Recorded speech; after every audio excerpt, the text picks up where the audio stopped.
සිළු දිනාටම තිරුවන් සරණයි. අද දිනත් අප සම්බන්ධ වන්නේ අතිපූජ්‍ය මහාචාර්ය රේරුකාණී චන්දමිල නාහිමියන් විසින් සම්පාදිත පටිච්චසමුප්පාද විවරණේ ග්‍රන්ථය සාකච්ඡා කරන ධර්ම සාකච්ඡාව සමගයි අපි ග්‍රන්ථය අවසන් කරලා ඉන්නේ දැනට. අපි තවදුරටත් ඒ ගැන අධ්‍යයනය කිරීම සඳහා අපි තෝරගත්ත වෛද්‍ය අමරදාස රත්නපාල මැතිතුමා විසින් සම්පාදිත අභිධර්මාර්ථ ප්‍රදීපිකා ග්‍රන්ථයේ දෙවන කාණ්ඩයේ තියෙන පටිච්චසමුප්පාදය පිළිබඳව තියෙන පරිච්ඡේදය තමයි සාකච්ඡා කරමින් ඉන්නේ දැන්. අපි මුලදී මේක සාකච්ඡා කරගෙන ගියා ඇත්තටම මේ පාඩම් වල මුල සාකච්ඡා කරලා තියෙනවා. නමුත් තවදුරටත් අපි මේ පිළිබඳව ගැඹුරින් අධ්‍යයනය කිරීම සඳහා ප්‍රත්‍ය මගදී අපි නැවැත්තුවා මගදී. ඊපස්සේ නැවතවතාවක් ප්‍රත්‍ය පිළිබඳ තව අවබෝධයක් අරගෙන නැවතවතාවක් ප්‍රත්‍ය ටික විතරක් අපි සාකච්ඡා කරගෙන ඉස්සරහට ගමන් කිරීම තමයි දැන් සිදු කරන්නේ. ඒතර අපි මේ දක්වා අවිද්‍යා පත්‍ය සංඛාරා සංඛාරා පත්‍ය විඥානං විඥාන පත්‍ය නාම රූපං දක්වා අපි කතා කරා. විඥාන පත්‍ය නාම රූපං තමයි අද සාකච්ඡා කරන්න තියෙන්නේ. ඒ අනුව අද අපිට තියෙන්නේ 68 වෙනි පිටුවේ තියෙන අර විඥාන පත්‍ය නාම රූපං කියන කොටසේ ප්‍රත්‍යවීම පිළිබඳ තමයි සාකච්ඡා කරන්නේ. මුල පාඩම අපි සාකච්ඡා කරලා තියෙන මීට කලින් ගැඹුරුව. නමුත් පාඩමත් එක්කම අපි දැනට ඒ ප්‍රත්‍යවීම පිළිබඳ නැත්නම් මේ ප්‍රත්‍ය 24න් කොහොමද ප්‍රත්‍ය වෙන්නේ මේ කියන විඥානය කොහොමද නාම රූපයට ප්‍රත්‍ය වෙන්නේ කොහොමද කියන එක තමයි අද අපිට ඉගෙන ගන්න තියෙන්නේ ඒ කොටස. ඊට කලින් මේ ප්‍රශ්නයක් නැගුණා මොකද්ද වෙනස මේ මොකද්ද තේරවාදී බුදුදහම සහ මහායාන බුදුසම් අතරේ වෙනස මොකක්ද කියලා.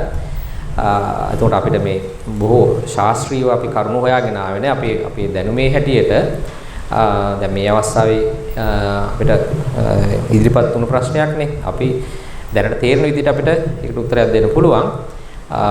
ඒ කියන්නේ දැන් මෙහෙමයි දැන් බුදු ඕනම එකක් බුදුදහම කියන්නේ ඇත්තට පළවෙනි එකම අපි දැනගන්න ඕන බුදුදහම කියන්නේ මේ ලෝකේ ස්වභාව ධර්මය. ස්වභාව ධර්මය. ඒක තමයි සත්‍ය වශයෙන් මේ ලෝකේ ස්වභාව ධර්මය. අපි ස්වභාව ධර්මය කියන්නේ මේ අපිට ඇහැට පේන ටිකනේ. ඊට වඩා ගැඹුරුව මේ විශ්වයේම පවතිනා වූ ස්වභාවයක් තියෙනවා. ඒක තමයි ස්වභාව ධර්මය ඇත්තටම. ඒතර ඒක භාග්‍යතුන් වහන්සේ කෙනෙකුට විතරයි පැහැදිලි වෙන්නේ සියුම් මට්ටම. අපිට තේරෙන ප්‍රමාණයක් තියෙනවා. ඒකත් අසත්‍ය නෙමෙයි ඒකත් සත්‍ය තමයි. හැබැයි ඒකෙන් අපිට මේ සියල්ල පැහැදිලි කරගන්න බෑ. ඒතර සියල්ල පැහැදිලි කරගන්න නම් භාග්‍යතුන් වහන්සේ කෙනෙකුට වගේ ප්‍රඥාවෙන් ඉහළටම ඒ සියල්ල වැටහෙන්නා වූ ස්වභාවය නැතුව තේරෙන්නේ නෑ ඒක.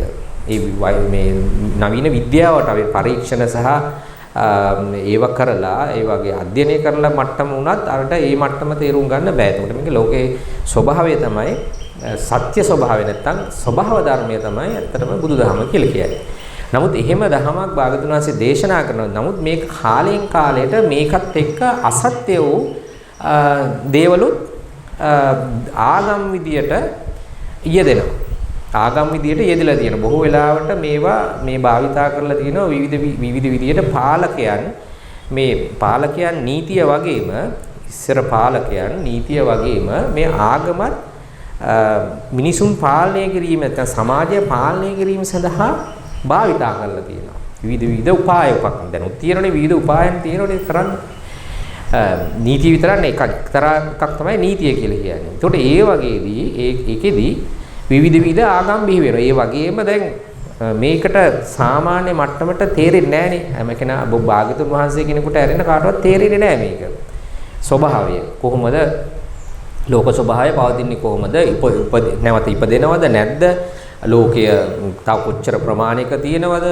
ඒතර ලෝකයේ ස්වභාවය මේ කියන කාරණා වැටහෙන්නේ නැහනේ. ඒතර එහෙම වෙනකොට අපි මේවට අපේ සිතුවිලි අනුව යම් දෙවියන් වහන්සේ මේ දෙවිය සර්ව බලධාරී දෙවියෙක් ඉන්නවා. ඒ දෙවියෝ විතර විදිහට මැනුම් ඇහුවා කියලා මේ විදිහට විවිධ මතයන් එනවා.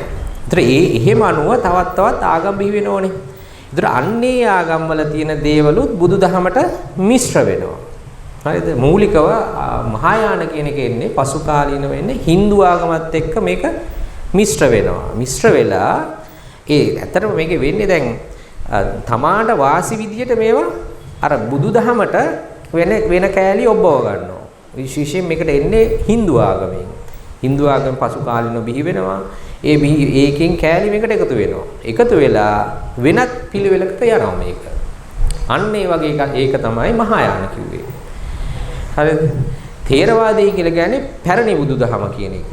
ථේරවාදී කියලා කියන්නේ පැරණි බුදුදහම කියලා කියන්නේ ඒක තමයි ඇත්තට සත්‍ය. ඒකටත් යම් කෑලි ඇවිල්ලා තියෙන වැරදි අදහස් ඇවිල්ලා තියෙනවා ඒකටත්. එහෙම තමයි ඕනම එක භාවිතාවේදී මේකට අර භාෂාවකට අලුත් වචන එකතු වෙන්න වගේ. දැන් භාෂාවකට අලුත් වචන එකතු වෙනව නේද? අපි පොඩි කාලේ නැති වචන දැන් තියෙනව නේද? ඔව් අපි පොඩි කාලේ නැති භාවිතා නොවුණු වචන දැන් භාවිතා වෙනවා. හරිද? ඉතින් ඒක එහෙම තමයි. ඒක තමයි ස්වභාවය. ඒ වගේ මේ දහමටත් අලුතෙන් කෑලි විවිධ විග්‍රහ කිරීම මත ඒ විග්‍රහ මත ග්‍රන්ථයන් නිෂ්පාදනය ඒ ග්‍රන්ථයන් ඒ මතයන් ඒ ග්‍රන්ථයන් වලට එනවා කාරණය වැරදි විදිහට මේ විග්‍රහ කරනවා. ඒකනේ කියන්නේ භාගතුන් වහන්සේ අභිධර්මයේ නොදන්නා දේශනයක් නොදන්නා කෙනෙක් දේශකයෙක් කරන දේශනාව ඒ දහම නෙවෙයි එතන කියන්නේ කියලා කියනවා. දේශකයෙක් නෙවෙයි කියලා කියන භාගතුන් වහන්සේ කෙලින්ම කියනවා. ඒතර අභිධර්මයේ දන්න කෙනෙක් විතරයි අභිධර්මයේ ගැඹුරට දන්න කෙනෙකුට විතරයි හරියට ධර්ම දේශනයක් කරන්න පුළුවන්. නැත්තම් අර ඒ තමන්ගේ හිතන විදිහට තමයි මේව දේශනා කරන්නේ.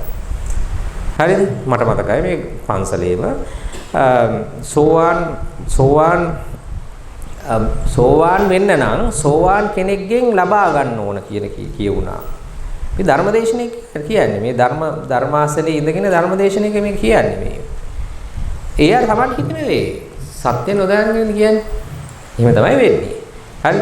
ඒ වගේ වෙනස් වෙනවා. නමුත් මූලිකව අර මේ මෙතන මහායාන කියලා කියන්නේ අර Hindu ආගමත් කෑලි මේකට එකතු වෙලා බුදුදහම ටිකක් අලුත් වෙනවා. අලුත් කියලා කියන්නේ වෙනස් වෙනවා. වෙනස් වෙන්නේ මොකටද?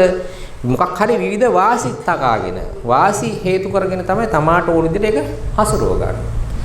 හරිද?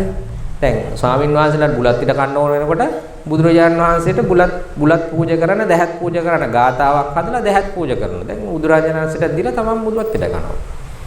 හරිද? දැන් යථාවෝදේ දුන්නා එහෙම වෙන්නේ නැහනේ.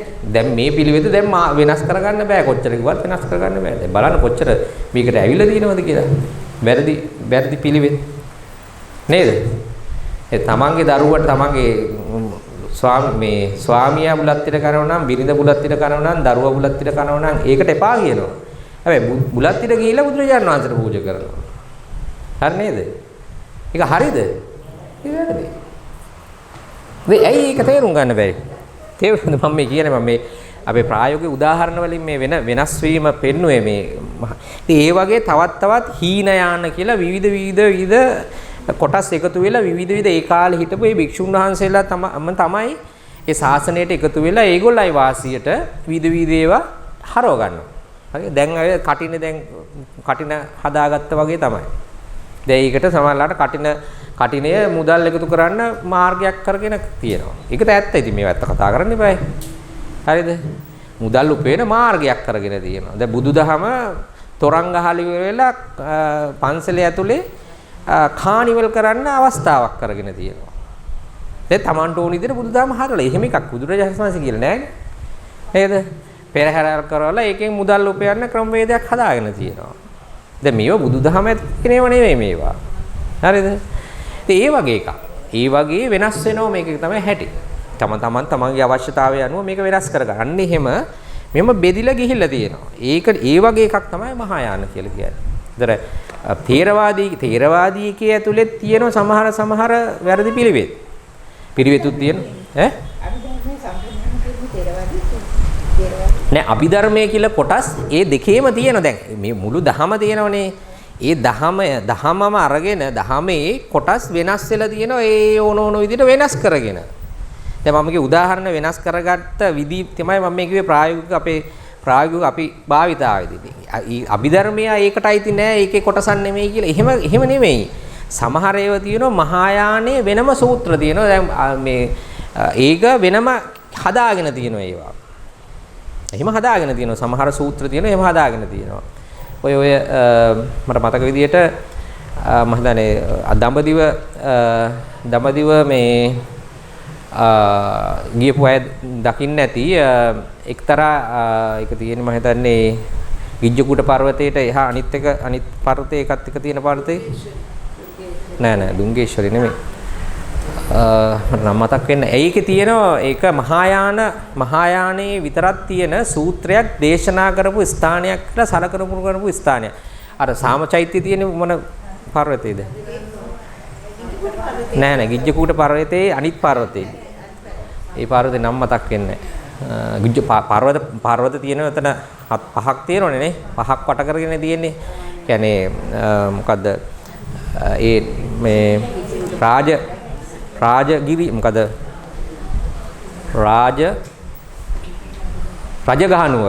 රජගහ නුවර කියලා කියන්නේ පර්වත පහක් නේද? පහකින් වට වෙච්ච අර බේසමක් වගේ තැනක්. ආරක්ෂාවට පර්වත පහක් තියෙන වටේ. ඒ පර්වත පහේ නම් මතක් වෙන එකක් තමයි ගිජ්ජකූටය.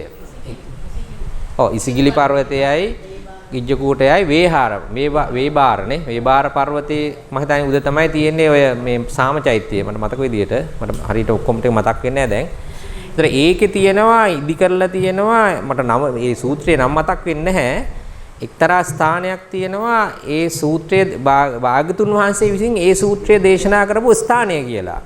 හැබැයි ඒක ත්‍රිපිටකයේ තියෙන එකක් නෙමෙයි.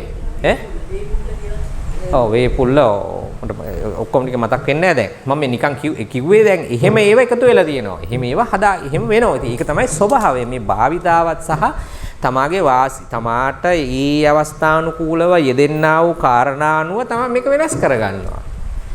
ඒක මේකට පැහැදිලිනේ. අන්න එහෙම වෙනස් වෙච්ච එකක් තමයි මේ ඔය කියන මහායාන. එතකොට පැරණි බුදුදහම කියන එක තමයි තේරවාදී වල යන්නේ. තේරවාදීත් දැන් ඉතින් යම් දේවල් වෙනස්. ඉතින් අපිට මේක අර අපි මෙහෙමයි ඉතින් අපිට පුළුවන්. හැබැයි එහෙම උනායි කියලා වෙනස් වෙච්ච දැන් තියෙනවා. දැන් අපිටත් අහු වුණානේ මේ පොත්පත්වල වැරදි තැන් අහු වුණානේ අපිට. ඒ වගේ වැරදියට පැහැදිලි කරගමු දැන් තියෙනවා. නමුත් මේක හරියට මේ අර ඒ සිද්ධාන්ත හරියට ඉගෙන ගත්තාම අපිට ඒවයේ තියෙන වැරද්ද මොකක්ද කියලා අඳුර ගන්නත් පුළුවන්. හරි එක අඳුර ගන්නත් පුළුවන්. ඒ සිද්ධාන්තය ඔක ඇතුලෙන් උකහා ගන්න පුළුවන් අපිට. මූලිකාරය එකම වෙන්නේ නැතු. නෑ පටන් ගැනීම එකම තමයි. නමුත් ඒව වෙනස් වෙලාද දැන් විශේෂයෙන් මහායානය කියලා කියන්නේ සියල්ල බුදුවරයෝ කියලා නෙගන්නේ. සියල්ල මහායානය කියන්නේ ඔය අමිතාබ කියලා බුදුවරයෙකුනේ වඳින්නේ. ඉතින් හැම කෙනෙක්ම බෝධිසත්වයෙක් කියලා කියනවා. හැම කෙනෙක්ම බෝධිසත්වයෙක් කියලා සියලු අය. ඉතින් එක අතකින් දැන් බෝධිසත්වයොත් අපි තුන් විදිහට බෙදනවනේ. දැන් මේ කතාව මෙහෙම ගියොත් දිගින් දිගට යනවා හැබැයි. ඒකට අනිත් එකට වෙලාම දෙනවනේ. ඒ කියන්නේ පැහැදිලි කිරීම ඔව් නෑ ඉතින් ඇත්ත දැන් අපි මේ ඇත්ත කොහොමද කතා කරගෙන ඉන්නේ. මේ මූලික સિદ્ધාන්තය දැන් අපි ඔය කතාව වෙන්නේ මතු පිට කතාවක් ඔය. ඒක නෙමෙයි හරි එක නෙමෙයි පටිච්චසමුප්පාදයේ හරි එක දැනගත්තාම වෙන මොනවා කිව්වත් අපිට වැටහෙනවා ඒක හරි මේක වැරදි. ඒක හරි මේක වැරදි කියලා වැටහෙනවා. ඒ මූලික સિદ્ધාන්ත පදනම තමයි දාගන්න ඕන. ඒක තමයි අපි මේ පටිච්චසමුප්පාදය ප ဋ ාණේ හරියට ඉගෙන ගත්තොත් එහෙම ඔය බාහිරේ මොනවා තිබුණත් ඔය පොත්පත්වල මොනවා තිබුණත් කවුරු මොනවා කිව්වා ඒවට රැවටෙන්නේ ඒකට අහු වෙන්නේ නැහැ. ඒක තමයි අර මූලික පදනම දාගන්න ඕන. ඒකනේ අපි මෙච්චර වෙහෙසෙන්නේ. දැන් මේ මතු පිට වෙනස් කරන්නේ මේ කතා කරන්නේ. තමන්ටම තේරෙනවා මේකේ මූලික පදනම දැනගත්තාම මොකද්ද මේ වෙන්නේ කියලා තේරෙනවා මේක. හරිද? ඒක තමයි අපි මේ ඉගෙන ගන්නේ. දැන් ඉවර කරමු මේක තේරුම් ගන්න නැහැ මෙහෙම කතා කරන එකේ. ඒතර ඒ වගේ වෙනස් වෙච්ච එකක් තමයි මහායාන කියලා කියන්නේ. දැන් ඒ කාලේ එක්තරා කාලෙක ඔය මහසෙන් රජුරුව වගේ හිටපු කාලේ ලංකාවෙත් මේ මහායානය බොහෝ ප්‍රබල වෙලා හිටියද මහා විහාරයයි ඔය අබේගිරියයි ඔය දෙක අතරේ අබේගිරිය මූලික වැඩි පිරිසක් එතන අබේගිරියේ හිටියේ මේ මහායානය. ඒකට එහි ප්‍රබල වුණා. මොකද ඒ කාලේ Hindu ආගම මෙහාට ආවනේ. ඔය පොළොන්නරුවේ Hindu ආගමේ ලොකු බලපෑමක් ලංකාවට තිබුණා. ඒ කියන්නේ එහි අය මෙහි රජවරුත් රජ වෙලත් හිටියනේ. ඒතර ඒ ආක්‍රමණත් එක්ක Hindu ආගමේ ලොකු බලපෑමක් ආවා. ඒවත් එක්ක බුදුදහමත් එකතු වෙලා මහායාන පැත්ත බර වුණා. එතකොට එහෙමත් වුණා කාලයක්. නමුත් ඒක එහෙම වෙලා දැනට මේ පැරණි බුදුහාම කියන්නේ තේරවාදී එක හොඳ යම් ප්‍රමාණයකින් හොඳ මට්ටමකින් අපේ ලංකාවේ බේරලා තියෙනවා තාම. අපිට ඒකට ඇත්තටම තියෙනවා ඒක මූලාශ්‍ර අපිට තියෙනවා ගන්න පුළුවන් අපිට. සමහර දේවල් එකතු වෙලා තියෙනවා ඒව අයින් කරලා අපිට කපලා අපි දැන් එළවලුවක් ගෙනාවත් අයින් කුණු ටික අයින් කරලා ඉවරලා හොඳ ටිකනේ ගන්න යන්නේ. එහෙම ගන්න පුළුවන් අපිට. ඉතින් තාම අවස්ථාව තියෙනවා අපිට. අවස්ථාව තියෙනවා. එහෙම එකක් ඉතින්. හරිනේ දැන් පැහැදිලිනේ ප්‍රශ්නෙට උත්තරයක් ආවනේ. හරි. අද පාඩමට එනවා. එතකොට අපි කතා කරා එතකොට අවිද්‍යා පත්‍ය සංඛාරා කියන තැන අවිද්‍යාව කියලා ගත්තේ මෝහය කියලා ගත්තේ ඇත්තටම මෝහය උපදින්නේ අර අකුසල් සිත් 12 කියලා අපි තේරුම් ගත්තා අපි ඉගෙන ගත්තා. එතකොට අවිද්‍යාව පත්‍ය සංඛාරා කියනකොට එතෙන්දී ආවේ සංස්කාර ගත්තහම ඒ හේතු කොටගෙන සංස්කාර විදියට කුසල් අකුසල් ඉපදුනා. නැත්තම් පින්පව් නැත්තම් සංස්කාර විදියට පුණ්‍යාවි සංස්කාර අපුණ්‍යාවි සංස්කාර ආනඤ්ඤාවි සංස්කාර. පුණ්‍යාවි සංස්කාර විදියට අපි ඒකත් සිතක් විදියටනේ උපදින්නේ මේක. ඒතකොට සිතක් විදියට උපදිනකොට ඇතරම චේතනාව. ඒතර සංස්කාර විදියට එකක් විදියට ගත්තොත් චේතනාව. ඒතර චේතනාව කියලා කිව්වේ නානා ෂණික චේතනාවනේ. නානා හැම චේතනාව නෙමේ නානා ෂණික චේතනා. ඒතර ඒ චේතනාව උපදිනවා සිතකින්. සිතක් එක තමයි උපදින්නේ. ඒතර අන්තිම සිතක් එක තමයි තනියම උදකලා උපදින්න බෑ ඒක. නානා ෂණික චේතනාව උපදින්නේ පුණ්‍යාවි සංස්කාර විදියට සිත් කීයක උපදින්නේ 13ක. කාමාචර සිත් කාමාචර කුසල් සිත් 8යි රූපාචර කුසල් සිත් 5යි. එතන 5යි. පුණ්‍යාවි සංස්කාර. අපුණ්‍යාවි සංස්කාර නානාශනික චේතනාව උපදින්නේ සිත් 12ක. ඒ තමයි අකුසල් 12. ඊට පස්සේ ආනඤ්ඤාවි සංස්කාර කියන්නේ අරූපාචර කුසල් සිත් 4. ඔන්න ඔය ටිකේ තමයි උපදින්නේ. එතන ඔක්කොම එකතුව කීයද? 13යි 13යි 12යි 25යි 29යි. හරි 29යි. එතකොට සිත් 29ක තමයි උපදින්නේ. ඔන්න සිත් අකුසල් සිත් 12 හේතු කොටගෙන ඒ අකුසල් සිත් 12 තියෙන මෝහය හේතු කොටගෙන ඊළඟ පියවරට ගියා මේ සංස්කාර කියන්නේ සිත් 29ක උපදින නානාචනික මේ චේතනාව නානාචනික චේතනාව. හරි නේද? අරකේ අකුසල් සිත් 12 තියෙන මෝහය අවිද්‍යාව. ඒක හේතු කොටගෙන උපදිනා කුසල් සහ අකුසල් සිත් 29ක තියෙන නානාශනික චේතනාව උපදුනා. හරි නේද? අවිද්‍යා පත්‍ය සංඛාරා. හරිනේ? එහෙම තේරුම් ගත්තාම ලේසි දැන්. ඊට පස්සේ මොකද උනේ? විඥාන පත්‍ය අවිද්‍යා පත්‍ය සංඛාරා සංඛාර පත්‍ය විඥාන. එතකොට ඒකෙන් උපදින විඥානය කියලා කිව්වේ විපාක ටික. ඔන්න. එතන කුසල් අකුසල් ඉපදුනා. ඒකේ තියෙන චේතනාව හේතු කොටගෙන ඉපදුනා ඊළඟ පියවරේදී මේ සංකාරපච්චය විඥාන. විඥාන කීයද ඔක්කොම? විඥාන විපාක විඥාන 32යි. 32යි නේ? 32යි. එතකොට ඒ 32 කොහොමද? කුසල් සිත් 8න් 16යි. කුසල් සිත් 8න් 16. තේරුණාද මේක? තේරෙනවද? ඔන්න එහෙනම් බලමු. මේ සීනේ උට. ඔන්න අවිද්‍යාව කියලා කිව්වේ අකුසල් 12 ඒකේ තියෙන මෝහය. එහෙම ගත්තාම ලේසිනේ. හරි නේද? ඊට පස්සේ අවිද්‍යාව මෙතන මොකද? අවිද්‍යා පත්‍ය සංඛාරා. සංඛාරා කියේ මොකද? මෙතන කුසල අකුසල්. හරිද? ඒතර පුණ්‍යාවි සංස්කාර. ඒතර පුණ්‍ය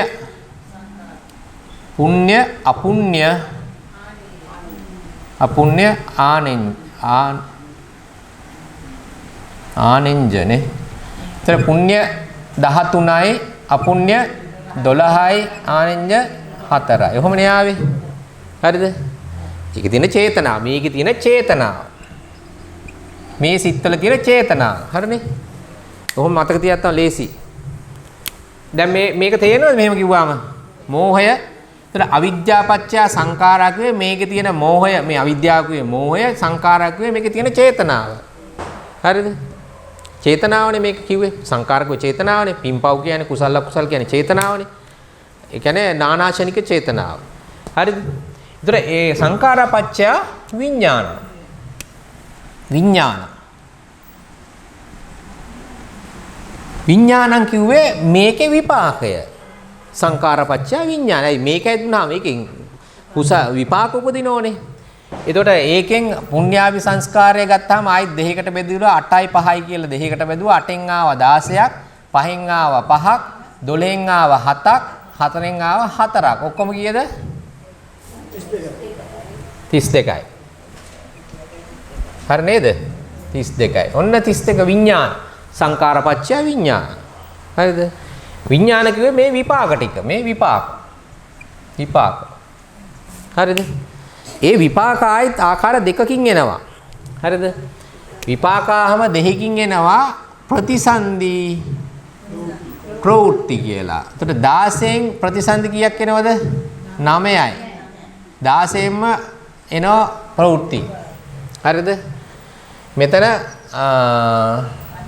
5න් 5ම එනවා. මෙතනත් 5යි. මෙතන 12න් 7යි. 12 මෙනෝ මෙතන මෙතන ඒක sorry දැන් 7යි ඔක්කොම 7ක් එනෝනේ 7න් 1යි 7යි මෙතන වැරදුනා හරි හරිනේ 1යි 7යි ප්‍රවෘත්ති එනවා 7ෙන්ම ප්‍රතිසන්දි 1යි ඊට පස්සේ 4න් 4යි මේක 4යි ඔන්න ඔහම එනවා මේක දෙකට බෙදලා එන්නේ දෙවිදියකට එනවා දැන් මේ සංකාරපච්චය විඥානං කියන තැන විඥාන කියලා කිව්වේ විපාක ආකාර දෙකකින් එනවා ප්‍රතිසන්දි විපාක ප්‍රවෘත්ති විපාක හරිනේ ඔන්න ඔය දෙකම එනවා එතකොට සංකාරපච්චය විඥානං කිව්ව තැන හරි නේද හරිනේ හරි දැන් අපි කතා කරන්නේ මොකද්ද මෙන්න මේ විඥාන හේතු කොටගෙන මොකද්ද නාම රූපං අවිද්‍යාපච්චය සංඛාරා සංඛාරපච්චය විඥානපච්චය නාම රූපං අන්න නාම රූපං තමයි දැන් කතා කරන්නේ හරිද නාම රූප කියලා කොටස් දෙකකට බෙදලා එන්නේ මෙතෙන්දී හරිද විඥාණයෙන් උපදිනෝනේ නාම රූප අන්න ඒක තමයි දැන් පාඩම තියෙන්නේ අද හරිනේ දැන් පාඩමට යනවා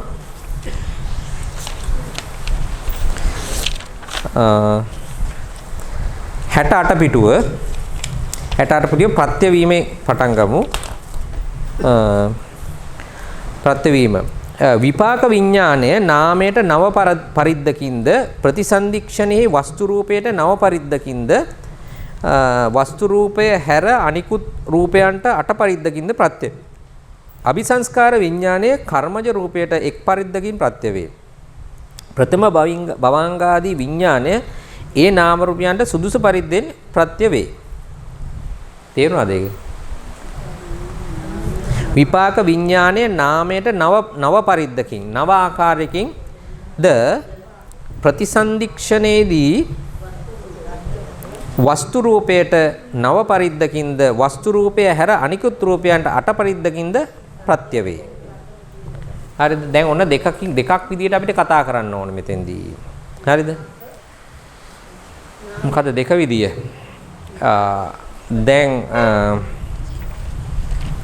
දැන් ඔන්න මෙතෙන්දි නාම රූප කියලා කොටස් දෙකක් එනවා. මෙතන පොඩක් සංකීර්ණයි. සියුම්ම තේරුම් ගන්න වෙනවා අපිට. ඒතර නාම කියලා කිව්වේ මොකද්ද? නාම කිව්වහම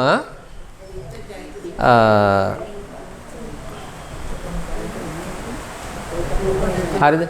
මෙතන රූප ගත්තහම දෙකක් එනවා. මොකද්ද? ප්‍රතිසන්දි කර්මජ රූප. හරිද? හරිනේ? අනිත් රූප. දැන් රූප කොටස් ටික අපි කීයකට බෙදුවද? රූපය කීයකට බෙදුවද?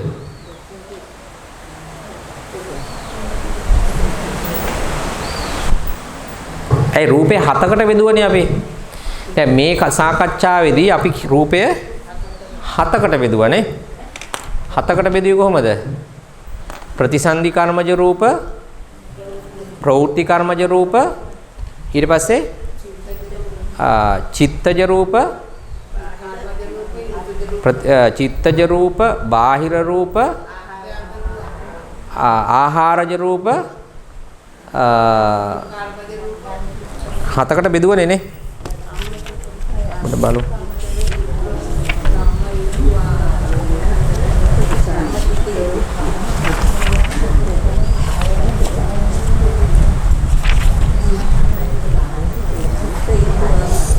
බලන්න 114 පිටුව 114 පිටුව අභිධර්මාර්ථ ප්‍රදීපිකා 114 පිටුවේ 7 තමයි මේ බලන්න අර ප්‍රත්‍යනික ධර්ම ගත්තා ප්‍රත්‍යනික ධර්මවල අර එතන තියෙන ප්‍රත්‍යවන ධර්ම ප්‍රත්‍යෝත්පන්න ධර්ම ප්‍රත්‍යනීක ධර්ම කියලා තියෙනවා. එතකොට ඒකෙදී අර තියෙනනේ යට කොටසේ තියෙනවා එතන අහේතුක චිත්තජ රූපයෝය අහේතුක ප්‍රතිසන්දි කර්මජ රූපයෝය බාහිර රූපයෝය ආහාරජ රූපයෝය ඍතුජ රූපයෝය අසංසච්ච කර්මජ රූපයෝය ප්‍රවෘත්ති කර්මජ රූපයෝය කියලා. හරිද? ඒ ටික එනවා. එතකොට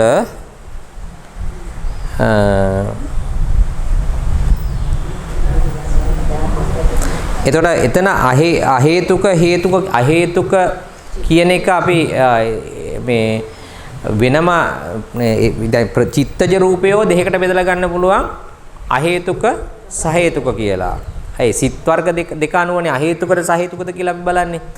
එතකොට ඒ අහේතුක බව අමතක කරලා ගත්තාම එතන 7ක් තියෙනව නේද? එතන අහේතුක බව අමතක කරමු අපි. එතකොට ප්‍රතිසන්දි කර්මජ රූප ගම් ප්‍රතිසන්දි කර්මජ රූප ප්‍රවෘත්ති කර්මජ රූප කියලා කර්මජ රූප දෙකකට බෙදෙනවා. හරි නේද? කර්මජ රූප දෙකයි. කියන්නේ ප්‍රතිසන්දිසි. ඇයි ඒක උපදින ආකාර දෙකක් තියෙනවනේ. දෙවිදියකට තමයි ප්‍රතිසන්දි කර්මජ රූප උපදන්නේ. දැන් මෙතන වැදගත්. ප්‍රතිසන්දි කර්මජ රූප උපදින්නේ සිතෙන්. සිත. ඒ කියන්නේ ප්‍රතිසන්දි සිතෙන් උපදන්නේ. හැබැයි ඊට පස්සේ උපදින ඒ පසුව උපදින ප්‍රවෘත්ති රූප ප්‍රවෘත්ති කර්මජ රූප උපදින්නේ සිතෙන් නෙවෙයි. ඒක උපදින්නේ කොහමද? මේ ඒක උදන්නේ මේ ජීවිත රූපය අසුරු කරගෙන නැත්නම් ජීවිත රූපය අනුව තමයි නැත්නම් ජීවිත රූපය සහාය කරගෙන තමයි ප්‍රවෘත්ති කර්මජ රූප උපදන්නේ. හරිද? අපි මේ කලින් ඉගෙන ගත්තා. එතකොට කර්මජ රූප උපදින කර්මජ රූප උපදින විදි දෙකක් තියෙනවා. එකක් තමයි ප්‍රවෘත්ති කර්මජ රූප මේ ප්‍රතිසන්දි කර්මජ රූප. ඒක උපදන්නේ ප්‍රතිසන්දි සිතෙන්. හරිද? සිතෙන් උපදන්නේ. හරිද? ඊට පස්සේ ප්‍රවෘත්තික ඊට පසුව උපදනා වූ කර්මජ රූප උපදන්නේ ජීවිත රූපය ඇසුරු කරගෙන. ඒක නිසා උපදින ආකාර දෙකක් තියෙනවා. ඒක නිසා ඒක මේ ප්‍රවෘත්ති කර්මජ රූප උපදන්නේ සිත ඇසුරු කරගෙන නෙමෙයි. හරිද? ඒක නිසා හැබැයි හරි නේද? ඒතකොට ආකාර දෙක ඒක නිසා අපි දෙකකට කඩලා ගන්නවා. මොකක්ද දෙකකට කඩන්නේ? ප්‍රතිසන්දි කර්මජ රූප සහ ප්‍රවෘත්ති කර්මජ රූප. දැන් ඔක්කොම රූප වර්ග 4යිනේ තියෙන්නේ. මොනවද? කර්ම, චිත්ත, ඍතු, ආහාර. 4යිනේ. දැන් මේක සියුම්ම තේරුම් ගන්න ඕන අපි. ඒතර ඒකෙදි කර්ම කිව්වහම කර්මජ රූප. ඒතර කර්මජ රූප ලැබෙන විදි දෙකක් තියෙනවා. එකක් තමයි ප්‍රවෘත්ති කර්මජ මේ ප්‍රතිසන්දි කර්මජ රූප. ප්‍රතිසන්දි සිතෙන් උපදින නිසා ප්‍රතිසන්දි කර්මජ රූප. ඊට පසුව උපදින ඒවා භවයේ ඊට පස්සේ උපදින ඒවාට අපි කියනවා ප්‍රවෘත්ති කර්මජ රූප කියලා. ඒතර ඒක මේ ඒව උපදින්නේ ජීවිත රූපය ඇසුරු කරගෙන. හරිද? එතකොට ඔන්න අපි අර මේ කර්මයෙන් උපදින්නා වූ රූප වර්ග දෙකකට බෙදාගත්තා. ඒ තමයි ප්‍රතිසන්දි කර්මජ රූප සහ ප්‍රවෘත්ති කර්මජ රූප. ඔන්න දෙකයි. හරිනේ? ඊළඟට චිත්තජ රූපයෝ. චිත්තජ රූපයෝ ඊළඟ කර්ම චිත්ත ඍතු ඍතුවෙන් ගත්තාම ප්‍රවෘත්ති ඊට පස්සේ කර්මජ රූප තුනකට බෙදාගත්තා. තුනක් එනවා එතන. ඒක පැටලුණා පොඩ්ඩක්. තුන තමයි අසඤ්ඤ සත්‍ය කර්මජ රූප තවත් වෙනස් විදියකට උපදින්නේ එතන. වෙනස් විදියකට උපදින්නේ එතන ජීවිත රූපයෙන් තමයි උපදින්නේ. නමුත් ඉතින් අර එතනදී ප්‍රතිසන්දි කර්මජ රූප නැතුවනේ උපදින්නේ එතන. හරිනේ. එතකොට මේ කර්මජ රූප කොටස් තුනකට බෙදුවා අපි. හරිද? කොටස් තුනකට බෙදුවා. මොකද්ද තුන? ප්‍රතිසන්දි කර්මජ රූප, ප්‍රවෘත්ති කර්මජ රූප, අසඤ්ඤ සත්‍ය කර්මජ රූප තුනයි එතන. වර්ග තුනයි. අන්න පොඩ්ඩක් මතක තියාගමු වැදගත්. එතකොට කර්මජ රූප තුනයි. එකක් ප්‍රතිසන්දි කර්මජ රූප. දෙවෙනි එක මොකද්ද? ප්‍රවෘත්ති කර්මජ රූප. හරිද? ඊට පස්සේ තමයි තුන්වෙනි එක අසඤ්ඤ සත්ත්‍ය. අසඤ්ඤ සත්ත්‍ය කර්මජ රූප. තුනයි. හරිද? උතන තුනක් ආවා. වර්ග තුනයි. දැන් අසඤ්ඤ සත්ත්‍ය කියලා තියෙනනේ මේක රූප ලෝකයේ තියෙන බ්‍රහ්ම ලෝකයක්. අසඤ්ඤ සත්ත්‍ය කියලා ඒ බ්‍රහ්ම ලෝකේ නම අසඤ්ඤ සත්ත්‍ය. බ්‍රහ්ම ලෝකේ නම. රූප බ්‍රහ්ම ලෝක තියෙනනේ. හතරවෙනි ධානා මට්ටමේ තියෙනවා අසඤ්ඤ සත්ත්‍ය කියලා බ්‍රහ්ම ලෝකයක්. ඒකේ තියෙන්නේ ඒකේ සිත කියලා නෑ. සිත නැති කය විතරක් ඇති සිත නැති බබලෝ කියලා කියන්නේ ඒකට. ඒතර ඒක ඔය අපේ ඇත්තටම හතරවෙනි ධානය හැබැයි ගන්නා වූ අරමුණ ඔය අපි ගන්න අරමුණු නෙමෙයි මේ කියන්නේ මේ බුද්ධ ශාසනය ඇතුලේ ආර්ය භාවනාවකින් නෙමෙයි එතනට ඒ ආර්ය නොවන භාවනාව අනාර්ය භාවනාවක් කරාම එතන තමයි උපදින්නේ. ඒ සංඥාව නැති කිරීම සඳහා මේ භාවනා කරාම අසඤ්ඤ කිලුගේ සංඥාව නැති කියන එක. ඒක තමයි අසඤ්ඤ කියලා ඇවිල්ලා තියෙන තැන. සංඥාව නැති කියන එක. එහෙම භාවනා කරාම එතන තමයි උපදින්නේ. එතකොට සිතක් නැතුව තමයි උපදින්නේ. නිකන් පිළිමයක් වගේ තියෙනවා. පිළිමයක් තියෙන රූප වලින් හැදිච්ච කයක් තියෙනවා. ඒ කය වැඩ කරන්නේ නැහෙනි කොහොමද චිත්තසංතානයෙන් නැත්තම් ඒ ඉන්ද්‍රිය එකක්වත් වැඩ කරන්නේ නැහැ. මොකද චිත්ත වීතිය ඇති වෙන්න ඕනේ වැඩ කරන්න. නිකන් පිළිමයක් වගේ තියෙන රූප කයක් තියෙනවා මෙහෙම. රූප කයක් තියෙනවා මෙහෙම. ඔහොම තියෙනවා. ඒ ගොඩක් වෙලාවට මේක භාවනා ස්වරූපයෙන් තියෙන්න ඕන එකක් වෙන්න ඕනේ. අයි භාවනා කරලානේ යා එතන උපදින්නේ. ඒ වගේ ස්වභාවයක් තමයි තියෙන්නේ. හරිද? හතරවෙනි බ්‍රහ්මතලයේ තියෙන්නේ. එයා උපදින්නේ ඔය තීර්ථක භාවනාවල තියෙන්නේ මේක. දැන් භාවනා ක්‍රම තියෙන දැන් මේ බ්‍රහ්මතලවල උපදින බ්‍රහ්මතල ඔක්කොම 20ක් තියෙනෝනේ. ඔක්කොම බ්‍රහ්මතල ඔක්කොම තල 31ක් තියෙනෝනේ. තල 31 ජීවීන් සත්වයෝ උපදලා ඉන්න මට්ටම් තල විදියට 31ක් තියෙනවා. හරිද? මේ අපි කතා කරපු දේවල්. ඒතර ඒ තල 31 ගත්තාම ඒ තල 31 බෙදනවා අපි ලෝක තුනකට ඕක. කොටස් තුනකටයි බෙදනවා. ඒ තමයි කාම ලෝකය, රූප ලෝකය සහ අරූප ලෝකය. ඒ බෙදීමට පදනම උනේ කාම ලෝකයට අයිති තියෙනවා තල 11ක්. ඔය 31කින් 11ක් අයිති කාම ලෝකයට. ඒ කාම ලෝකයේ කොටස් ආයිත් දෙකකට බෙදෙනවා දුගතිය සහ කාම සුගතිය කියලා. දුගතියේ උපදින්නේ පව් කරාම අකුසල් 12. ඕ මෙන්න මේ සිතෙන් තමයි උපදින්නේ. මෙන්න මෙතනින් මේ සිතෙන් තමයි අපාය උපදින්නේ. ඒගොල්ල අර කාම ලෝකයේ කිව්වේ කාම ඉන්ද්‍රියන් පහක් කියනෝනේ අපි ඇස කන නාසය දිව ශරීරය කියන මේ ඉන්ද්‍රියන් පහ පිනවීම අරමුණු කරගෙන තමයි ඒගොල්ල මැරිලා මේ කියන්නේ එයා ඒගොල්ල මරණයටපත් වෙන වෙලාවේ එහි ඉපදුනේ මේ ඉන්ද්‍රියන් පිනවීමේ තෘෂ්ණාව තිබුණා ඒගොල්ලගේ. තෘෂ්ණාව ඇතුළුව හැබැයි ඒකත් තිබුණා ඊට අමතරව එයාට අරමුණු වුණේ අකුසලයක් තමයි මරණාසන්න චිත්ත වීතියට අරමුණු වුණේ. ඒක නිසා එයාට ප්‍රතිසන්දිය දුන්නේ මෙන්න මේකෙන්. ඒක නිසා එයා අපාය හතරේ ඉපදුනා. ඔව්. බල්ලෝ මේ ඔය අපිට ඉන්න සියල්ලෝ කොපිකොල්ල අපායේ ඉන්නේ. ඔය කූඹි ඉන්නවද, මැස්සෝ ඉන්නවද, මදුරුවෝද, බල්ලෝද, බලල්ලෝද, කුරුල්ලෝද, ගැරඬිද, සියල්ල ඒගොල්ලෝ අපායනේ ඉන්නේ. අපිත් එක්ක තමයි ඉන්නේ. ඒ ධර්මයේ වශයෙන් ඒ අපිත් එක්ක ඉන්නවා. අපිත් එක්ක නොඉන්න අයත් ඉන්නවා. නිරේ පොළොවේ යට ඉන්න අයත් ඉන්නවා. එහෙම ඉන්නවා. ඒ ඔක්කොම මේ සිතෙන් ඉපදෙලා තියෙන්නේ. අකුසල් සිතෙන්. කාරණා දෙකක් වෙලා තියෙනෝනේ. ඒ හැම කෙනෙක්ම ඔය කියන බල ඔය සියල්ල නිරේ ඉන්න අයද ඔක්කොම එයාගේ මීට කලින් භවයේ මරණාසන්න චිත්ත වීතියට අරමුණු වුණේ එකක් අකුසලයක්. එයා කරපු ඊට කලින් භවවල වෙච්ච අකුසලයක්. දැන් තව කතන්දර ගොඩක් තියෙනෝනේ හැමදාම කියන ඒවා. ඒ හැමදාම කියන්නේ දැන් කියන එක මේක කරන්න වෙන්නේ නැහැ පාර. පාඩම යන්න වෙන්නේ නැහැ පාර. මේ හැමදාම කියන කතාව මේවා. ඒ කියන්නේ ඒකට දන්නෝනේ මරණාසන්න චිත්ත වීතියට අරමුණු වෙන්නේ කර්මය, කර්ම නිමිත්ත, ගති නිමිත්ත මේවා කියනෝනේ හැමදාම. ඒක ආයෙත් එන්න පුළුවන් මොකද්ද? ගරු කර්මය, ආචින්න කර්මය, ආසන්න කර්මය මේවා දන්නෝනේ මේ දන්න මේ කියලා දැන් පදම් වෙලා තියෙන්නේ දැන් මේවා. ඒව දන්නෝනේ. ඒව දන්නෝනේ ඔය දන්න කතා. ඉතින් ඒ සිද්ධි ටික වෙලානේ මේ දැන් උපදින්නේ. දැන් එයාට විශේෂයෙන් මරණාසන්න චිත්ත වීතියට අරමුණු වෙන එකක් තමයි අකුසල කර්මය. අනිත් එක එයාගේ තෘෂ්ණාවක් තිබුණා මේ කාම ලෝකේ කාම මේ විඳින්න අර ඇස පිනවන්න කන පිනවන්න උමනාවක් එයාට තිබුණා. ওই කාරණා දෙකම නිසා එයා හේතු කොටගෙන එයා ඉපදුණා අපාය හතර ඉපදිනවා. ඒ කර්මයේ ප්‍රබල తත්වයේ මත එයා නිරේද තිරිසන් අපායද මේ പ്രേත ලෝකයේද අසුර ලෝකයේද කියලා තීරණය වෙනවා ඉතින් දැන්. හරිනේ දැන්. ඒගොල්ලයි විශේෂ කාරණා දෙකයි. එකක් තමයි අකුසලයක් අරමුණුනේ මරණාසන්න චිත්ත වීතියට.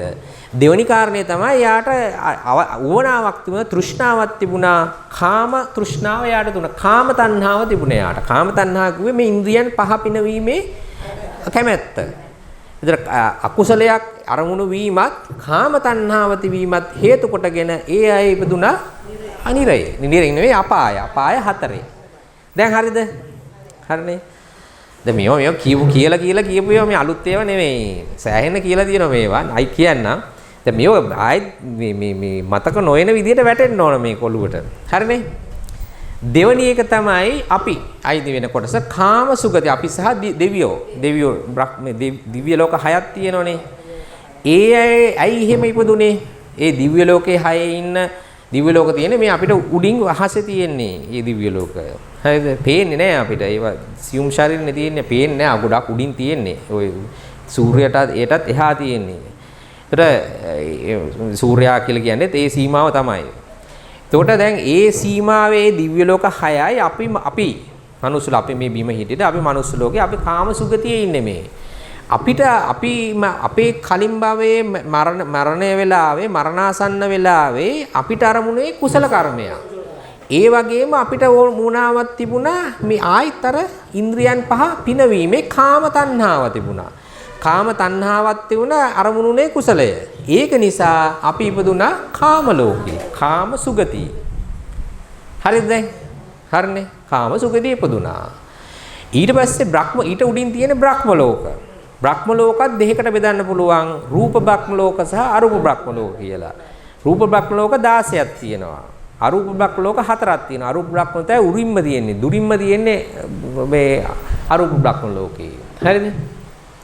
එතකොට දැන් රූප බ්‍රහ්ම ලෝක 16ක් තියෙනවා. ඒ 16 ඉපදින්න නම් එයා මොකද්ද කරන්න ඕන? භාවනා කරන්න ඕන. ඒක මිනිස්සෙක් අපි පදනම විදිහට මිනිස්සෙක් ගනිමුකෝ. දැන් භාවනාවක් කරන්න පුළුවන් මිනිස්සෙකුනේ. දැන් තිරිසනෙක් විදිහට භාවනා කරන්න බෑනේ. අපි ඇත්තටම මේ පදනම ගන්නේ මිනිස්සයාගේ මේ මට්ටම අරගෙන තමයි ධර්මයේ දේශනා කරන්නේ. පදනම විදිහට ගන්නෙ. අරගෙන තමයි දේශනා කරන්නේ. මොකද සියල්ල මැද ඉන්නේ එතනනේ. දැන් බුදු කෙනෙක් පටන් ගැම්ම කියන්නේ එතනින් තමයි අපි මොකක් හරි සීරෝ මොකක් හරි තියා ගන්න එහෙම තමයි යන්නේ. බින්දුව වගේ සම්මතයේ විදිහට ගන්නේ විග්‍රහ කිරීමේදී මනුස්ස ලෝකෙනේ ගන්නෙ. එහෙම ගත්තාම මිනිස්සෙක් භාවනා කරලා එයා රූපාවචර ධානය උපදව ගත්තොත් තමයි අර බ්‍රහ්ම වලට උපදින්න පුළුවන්. හරිද? ඒතර ප්‍රථම බ්‍රහ්ම ලෝක ප්‍රථම ධාන මට්ටම් ප්‍රථම ධානයට දැන් අපි ඊට පස්සේ අර කොහොමද භාවනා කරන්නේ? අර කියන කසින ටිකයි ආනාපාන සතියයි. හරිද? ඉතින් ප්‍රථම බ්‍රහ්ම ලෝක න අපිට යන්න පුළුවන් කායගත සතියනොයි කායගත සතිය යන්න පුළුවන් ඒ ප්‍රථම ධානය. අරූප අසුබ 10නුත් යන්න පුළුවන් ප්‍රථම ධානයට. ඊළඟට මෙත්තා කරුණා මුදිතා කියන තුනෙන් යන්න පුළුවන් තුන්වෙනි ධානය දක්වා. ඊට පස්සේ හතරවෙනි එක විතරක් තියෙනවා. දැන් අපි කතා කරන්නේ ටිකක්. හරිද? මූලික දැන් ඔය භාවනා ක්‍රම ඒ ටිකෙන් යන්න පුළුවන් භාවනා කරලා සමත භාවනා කරලා ප්‍රථම ධානයේ පහල කරගත්තාම ඒකෙත් ආයි මට්ටම් තුනක් තියෙනවා. ප්‍රනීත, මධ්‍යම, පරිත්ත, මධ්‍යම, ප්‍රනීත කියලා තුනක් තියෙනවා. හරිද? ඒ මට්ටම් උපදවා ගන්නා ධානයේ මට්ටම් තුනක් තියෙනවා. ප්‍රථම ධානයේත් ආයි මට්ටම් තුනක් තියෙනවා. ඒ මට්ටම් තුන අනුව ආයි ප්‍රථම ධාන මට්ටමේ තියෙන බ්‍රහ්ම ලෝක තුනක් තියෙනවා. ඒ තුන අනුව ඒක ඉපදිනවා. දැන් ඔක්කොම කියන්නකොත් වෙලාව යනවා. හරිද? ඒ වගේ එතනින් ගිහිලා දැන් ඒ පුද්ගලයා මරණය කරුලිය කරන වෙලාවේ ඒ ඉන්න ධාන මට්ටම අනුව එයා උපදිනවා ඒ බ්‍රහ්ම ලෝකේ. ධානය මේ ධානයෙ ඉන්න ඕනේ කියලා කිව්වොත් නෑ. ධානයේ හිටියත් හරි නැත්නම් ඒක වශී කරගෙන හිටියත් ඇති. එයාට අරමුණු වෙනවා. එතකොට ඒ ධානය තමයි අරමුණු වෙන්නේ. ඒ අරමුණ වශී කරගෙන ඉන්නවා කියන්නේ එයාට මරණය ආසන්නයේදී ඒක අරමුණු කරන්න පුළුවන්. එතකොට ඒකේ උපදිනවා. ඒ වෙලාවේ ධානයෙම ඉන්න ඕන කියලා කිව්වොත් නෑ. හැබැයි ධානය වශී කරගෙන ඉන්න ඕන. වශී කරගෙන හිටියේ නැතුනොත් බෑ. වශී කරගෙන හිටියොත් එයා උපදිනවා. ඒ වශී කරගෙන ඉන්නවයි කියලා කියන්නේ ඒ වෙලාවේ එයා ධානයෙන් ඉන්නවයි කියන්නේ එයා පංච නීවරණ නැතුව තමයි ඉන්නේ. යටපත් කරලා ඉන්නේ. ඒ කියන්නේ මොනවද? කාමච්ඡන්ද, ව්‍යාපාද, තීන මිද්ද, උද්ධච්ච කුච්චුච්ච, විචිකිච්ඡා. ඒවා යටපත් කරගෙන ඉන්නවයි කියන එකේ තේරුම තමයි එයාට කාම ආසාවක් නැහැ. ඒක නිසා එයා කාම ලෝකේ උපදින්නේ නැහැ. ඇයි අර කාම තෘෂ්ණාව නැහැ නේද එයාදී. ඇයි කාමච්ඡන්ද නැහැ කියන්නේ කාමයට ආසාවක් නැහැ එයාට. කාමච්ඡන්ද නැති කරලා තියෙන්නේ. ධාන බලයෙන් නැති කරලා තියෙන්නේ. අන්න ඒක හේතු කොටගෙන සහ ඒ ධානය උපදව ගන්න හේතු කොට ධානය උපදවීම හේතු කොටගෙන සහ ඒ ධානයේ බලයෙන් කාමච්ඡන්ද නැති කරලා තියෙන නිසා එයා කාම ලෝකෙට කැමැත්තක් නැහැ. කොහොමද? ඒක නිසා කාමච්ඡන්දේ නැහැ එයාගේ. කාමච්ඡන්දේ තියෙනවායි කාමච්ඡන්දය ප්‍රහීන කරනවා කියලා කියන්නේ කාම තෘෂ්ණාව නැහැ. ඒ කියන්නේ සමුච්ඡේද වශයෙන් නෙවෙයි නැති කරලා තියෙන්නේ විස්කම්බන වශයෙන්. ඒ මොහොතේදී.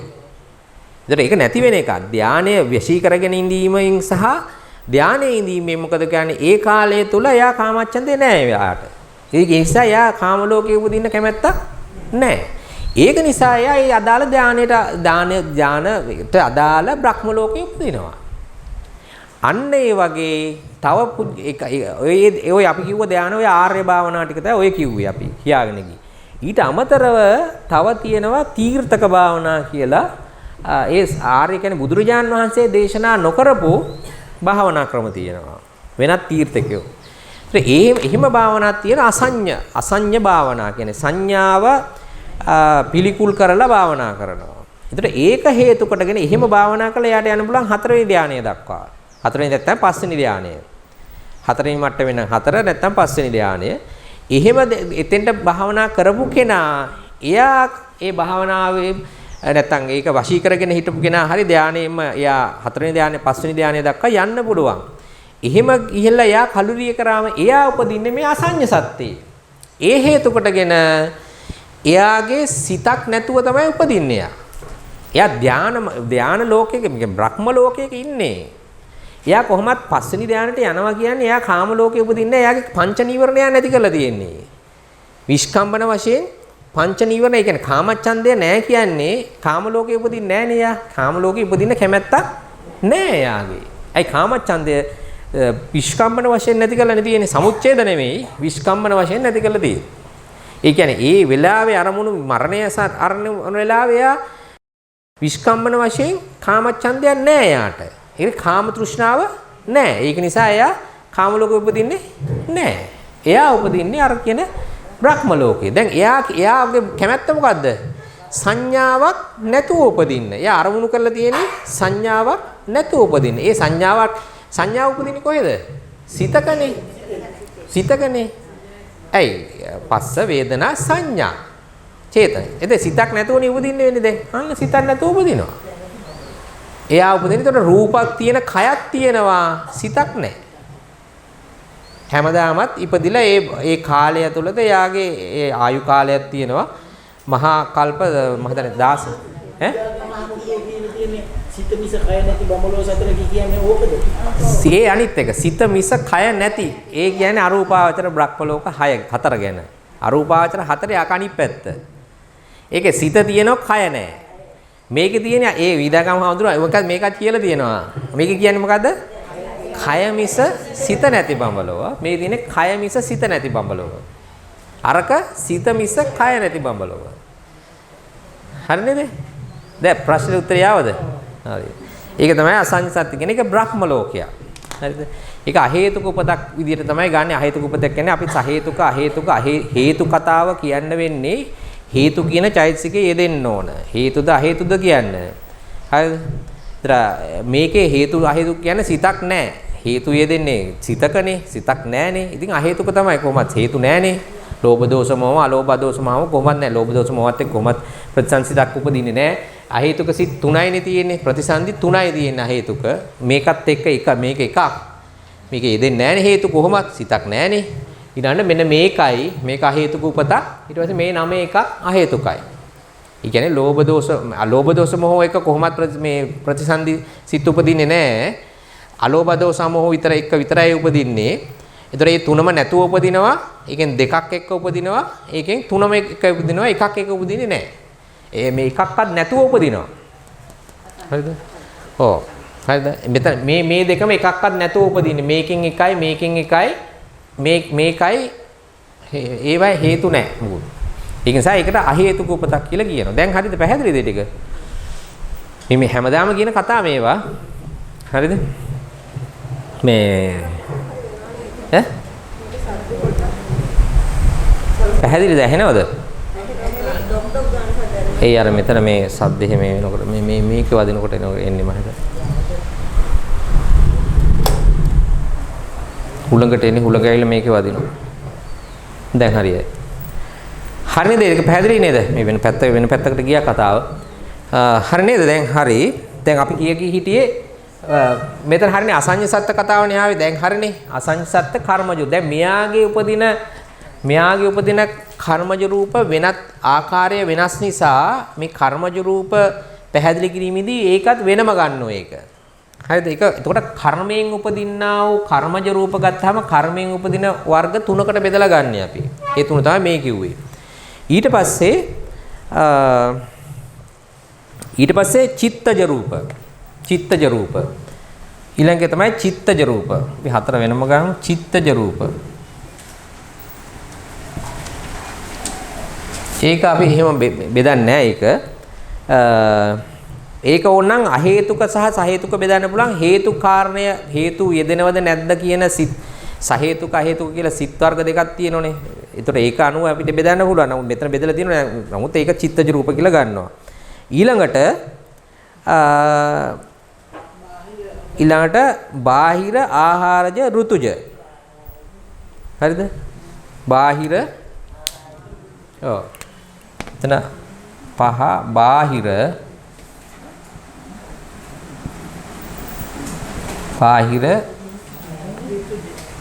ඍතුජ ඊළඟට ආහාරජ. හරිනේ? කොහොම තමයි එන්නේ. දැන් මෙතන ප්‍රතිසන්දි මේ තුනම කර්මජයි. මේක චිත්තජ. ඊළඟට චිත්තජ මේක බාහිර කියලා ගත්තහම බාහිර රූප ටික අර ඒ පුද්ගලයට අනුරූපව නැතුව පිටින් එන ටික තමයි මේ බාහිරද කියලා ගන්න. එතකොට මේකේ මේ ඔක්කොම නියෝජනීය වෙනවා. ඒතර හතරක් විදිහට ගත්තාම මෙතන මේ බාහිර ගත්තාම එතන මේ ප්‍රතිසන්දි කර්මජ කියන එක නෑ. මෙන්න මේ දෙක මෙතන තියෙනවා. තේරෙනවනේ? හරිද? බාහිර රූප කියලා කියන්නේ දැන් එළියේ තියෙන රූප. එළිය කියලා කියන්නේ දැන් මේ සත්ත්ව సంతානය ඇත්තට මේක බෙදන්නේ අපි මූලිකව බෙදනෝනේ ජීවිතින් ඉන්ද්‍රිය බද්ධ සහ ඉන්ද්‍රිය බද්ධ අනින්ද්‍රිය බද්ධ කියලා දෙකකට බෙදනවා අපි. රූප ටික. ඉන්ද්‍රිය බද්ධ කියලා කියන්නේ සත්ත්ව సంతානය තුල ඉන්ද්‍රිය බද්ධ කියන්නේ ජීවිතින්ද්‍රිය රූපයත් එක්ක යෙදෙන්නා වූ රූප ටික ඉන්ද්‍රිය බද්ධ කියලා ගන්නවා. ඉන්ද්‍රිය ජීවිතින්ද්‍රිය රූපේ නොයේදී උපදින රූප ටික අනින්ද්‍රිය බද්ධ කියලා ගන්නවා. සජීවී අජීවී කියන. අන්න හරි. සජීවී අජීවී කියන එක. ඒතර බාහිර රූප කියලා අරන් තියෙන මේ අනින්ද්‍රිය රූප ටික. අනින්ද්‍රිය බද්ධ. අනින්ද්‍රිය බද්ධ කියලා කිව්වේ මේ එළියේ තියෙන ගස් කොළන් වල, බිල්ඩින් වල ඒ තියෙන රූප ටික. ඒක අරගෙන තියෙනවා බාහිර රූප විදියට. දැන් ඒක අපිට මේ බෙදීමට ගන්න බෑ. ඒකේ තියෙන්නේ මොනවද? ඒකේ තියෙන්න පුළුවන් මොනවද? ඍතුජ රූප තියෙනවා. ඍතුජ රූප විතරයි. අතන මේක විතරයි වැරදුනා මට. ඍතුජ රූප විතරයි තියෙන්නේ එතන. ආහාරජ රූපත් නැහැ එතන. ආරෝජ්‍ය රූප දෙලේ ආයෙත් තියෙන්නේ සත්ත්ව సంతාන ඉන්ද්‍රිය බද්ධ එකක් එක විතරයි. හරිද? හරිද? ඊතර ඍතුජ රූප තමයි මෙතන. ඊතර ඍතුජ රූප ඇත්තටම මෙතන ඍතුජ රූප තමයි දෙකකට බෙදලා තියෙන්නේ මෙතන ඇත්තන. බාහිර රූප සහ ඍතුජ රූප. දැන් මෙතන ඍතුජ රූප කියලා කියන්නේ ඉන්ද්‍රිය බද්ධ ඍතුජ රූප ටික මේ. තේරුණාද ඒක? ඒ කියන්නේ මෙතන ඍතුජ රූප ටික තමයි බෙදලා තියෙන්නේ මෙහෙම මේ දෙකම ඍතුජ රූප. හරිද? මේක ඉන්ද්‍රිය බද්ධ. නෑ අනින්ද්‍රිය බද්ධ. අජීවී. අනින්ද්‍රිය බද්ධ කිව්වේ අජීවී. යෝ. හරිනේ? ඔන්න එහෙම බෙදාගත්තම හරි. මේක පැටලෙන තැනක් මේක. බාහිර කිව්වේ අනින්ද්‍රිය බද්ධ. අනින්ද්‍රිය බද්ධ. ඒ කියන්නේ අජීවී. ඍතුජ මෙතන ඍතුජ කියලා කියන්නේ මේ ඉන්ද්‍රිය බද්ධ කියන කෑල්ල කොටස තමයි මේ තියෙන්නේ. ඉන්ද්‍රිය බද්ධ. ඒ කියන්නේ සජීවී. ඒ දෙකම එකතුව තමයි ඍතුජ. ඊට පස්සේ මේ ආහාරජ. අන්න කර්ම චිත්ත ඍතු ආහාර. කර්ම චිත්ත ඍතු ආහාර. අන්න මේ විදිහට තමයි කොටස් 7කට මේක බෙදන්නේ. හරිනේ? ආයෙත් මෙතෙන්දී අපිට මේකෙදී අර දැන් ඒ බෙදීම අනුව අහේතුක සිත් වලින්ද සහේතුක සිත් වලින්ද කියලා වැඩි බෙදලා ගන්න පුළුවන් මේක. හරි නේද? හරිද? ප්‍රශ්නයක් තියෙනවද මේක? හරිනේ? එතන මෙන්න මේ මේ අර ඔක්කොම රූප ටික මෙහෙම බෙදලා තමයි ගත්තේ අපි. හරිද? උපදින. දැන් ඒක දැන් රූප අපි මේක බෙදනවා එක විදියට. දැන් රූප වශයෙන් බෙදනවා රූප 28කට. රූප කලාප වශයෙන් 21කට බෙදනවා. හරිනේ? කලාප විදියට අපි මේක බෙදනවා 21කට බෙදනවා. දැන් මෙතෙන්දි මේ ඊට පස්සේ උපදින ස්වභාවය අනුව 4කට බෙදනවා මේවා. ඊට පස්සේ ඒකත් ආයෙත් අර අපි මේ මෙතෙන්දි ප්‍රත්‍ය කතා කරනකොට අපි ඒක 7කට බෙදලා ගන්නෙ. මොකද උපදින ස්වභාවයන් වෙනස් නිසා. හරි නේද? හරිනේ? මොකද ඒකේ ඇටලුවක් තියෙනවද? හරි. දැන් ඔන්න ওই විදිහට තමයි බෙදාගත්තේ. දැන් අපි පාඩමට යනවා. ආයි දැන් ඔන්න මෙතෙන්දී නාම රූපන් ගත්තාම මෙතෙන්දී නාමය රූපය ගත්තාම රූප උපදින ස්වභාවය දැන් බලුවේ අපි විඥානපච්චා නාම රූපං. හරිද? එතකොට මෙතෙන්දී අපිට ගන්න වෙනවා රූපං කියන තැන අර උපදින ආකාර දෙකක් තියෙන නිසා. හරිද?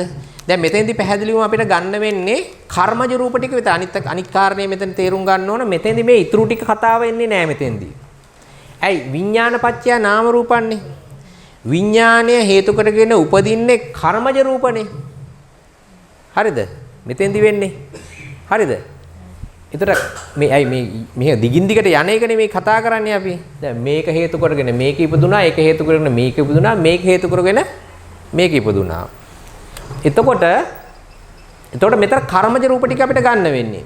ඒතර කර්මජ රූප ගත්තාම මේ මෙතන ගන්න වෙනවා දැන් අසඤ්ඤ සත්‍ය කර්මජ රූප මෙතෙන්දි විශේෂයෙන් අපි ගන්නෙ නෑ කතන්දරේ. නැත්තම් ඒතර මේ වෙනම ගන්නෙ නෑ. මෙන්න මේ දෙක ගන්නවා. ඒතර ප්‍රතිසන්දි කර්මජ රූප සහ ප්‍රවෘත්ති කර්මජ රූප කියලා කොටස් දෙකකට ගන්න වෙනවා. හරිද? ප්‍රවෘත්ති. හරිද? හිමි කොටස් දෙකකට ගන්න ඕනේ. ඇයි ප්‍රත්‍ය වෙන ආකාර දෙකක් තියෙනවා. හරිද? හරි නේද? ඊට පස්සේ මේකෙන් මේ නාමය උපදිනෝ ඒකෙන් රූපය උපදිනෝ. ඔහොම තමයි අපි ගන්න වෙන්නේ. හරි දැන් පාඩමට යනවා.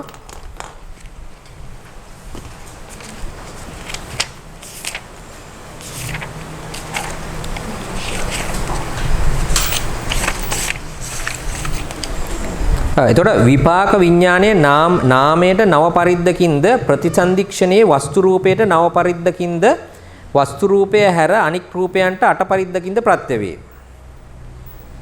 හරිද? එතකොට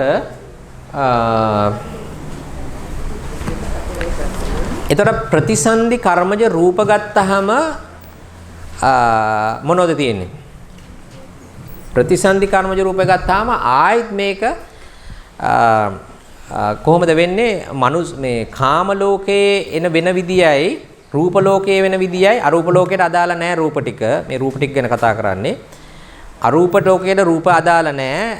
රූප අදාළ වෙන්නේ කාම ලෝකයටයි රූප ලෝකයටයි. එතකොට කාම ලෝකයේ ප්‍රතිසන්දි කර්මජ රූප කීයක් වෙනවද?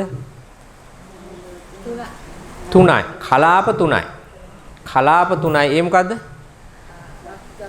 වස්තු දශකයයි, භාව දශකයයි, කාය දශකයයි. හරිද? එතකොට 10 දශකයක ගත්තාම 10යි. ඔක්කොම රූප ගත්තාම 30ක් ඇති වෙනවා. ඊට පස්සේ මේ එතකොට රූප ලෝකේ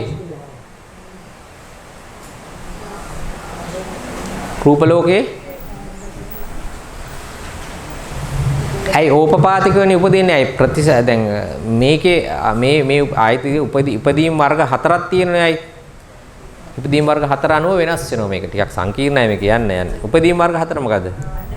අණ්ඩජ, ජලාවුජ, සංසි. හරි අපි දෙවනි ඡේදයට යනවා.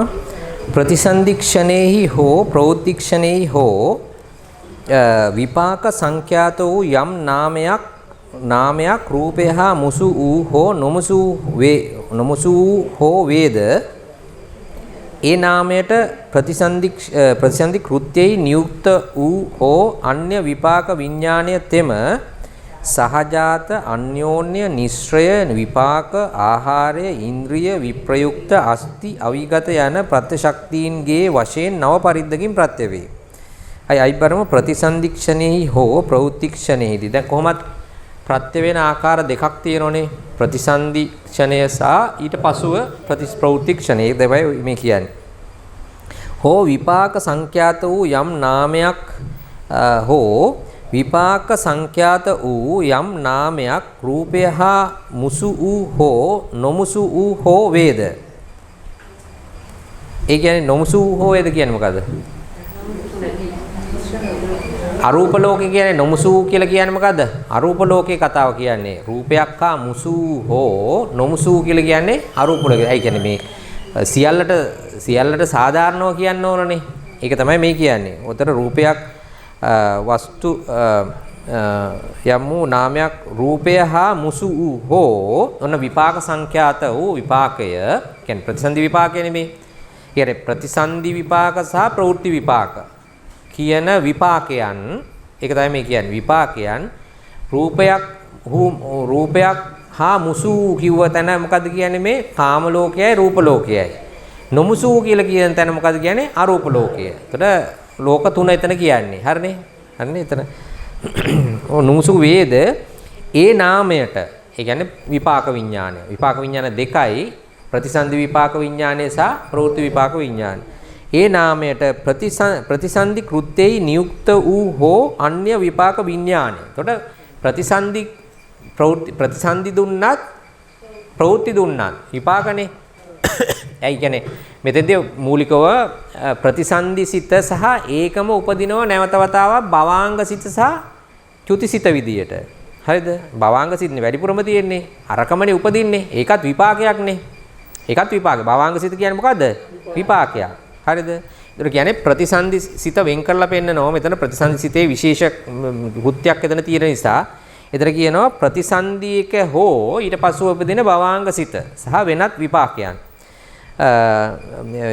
ප්‍රතිසන්දි කෘත්‍යයි නියුක්ත වූ හෝ ඊට පස්සේ අන්‍ය විපාක විඤ්ඤාය. ඒ කියන්නේ මේ භවාංග සිත් සහ අනිත් විපාක ටික මේ කියන්නේ.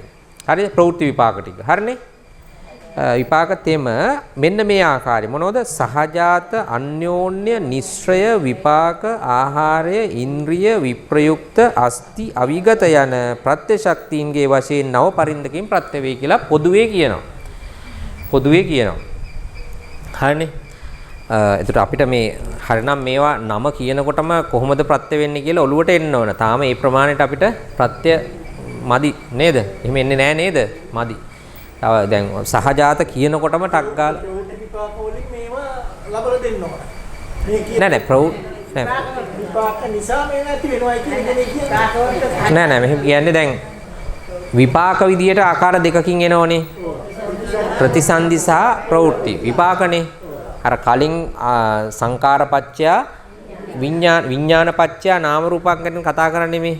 ඉතල විඥානපච්චය නාම රූප ඒ විඥාන ටික ගත්තාම ඒ විඥාන කිව්වේ විපාක විඥානය. ඉතල විපාක විඥානය දෙආකාරයකින් මෙතන තියෙනවා. ප්‍රතිසන්දි සහ ප්‍රවෘත්ති විදියට විපාක විඥාන දෙකක් තියෙනවා.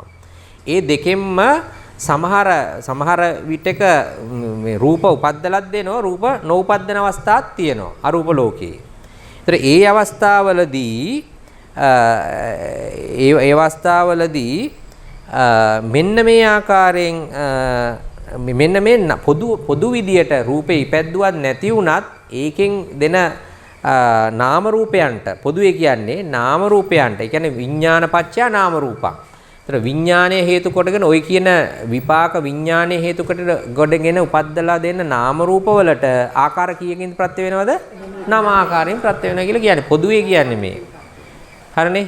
පොදුවේ කියන නම ආකාර. මෙන්න මේ නම ආකාරය කියලා කියනවා. ඒ මොනවද?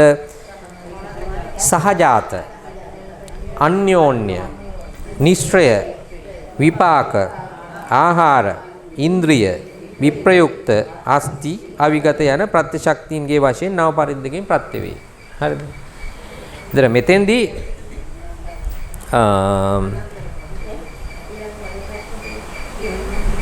හරි නේද? එතකොට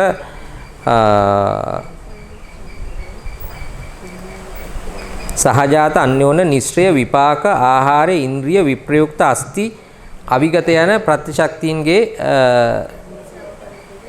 නව පරිද්දකින් ප්‍රත්‍ය වේ. අපි මීට වඩා අපට පැහැදිලි කිරීමක් අපිට අභිධර්මයේ මාර්ගයෙන් ගන්න පුළුවන්. අපි මේ ටික ඉවර කරලිමු. වස්තු රූපයට ඊළඟ ඡේදයට යනවා.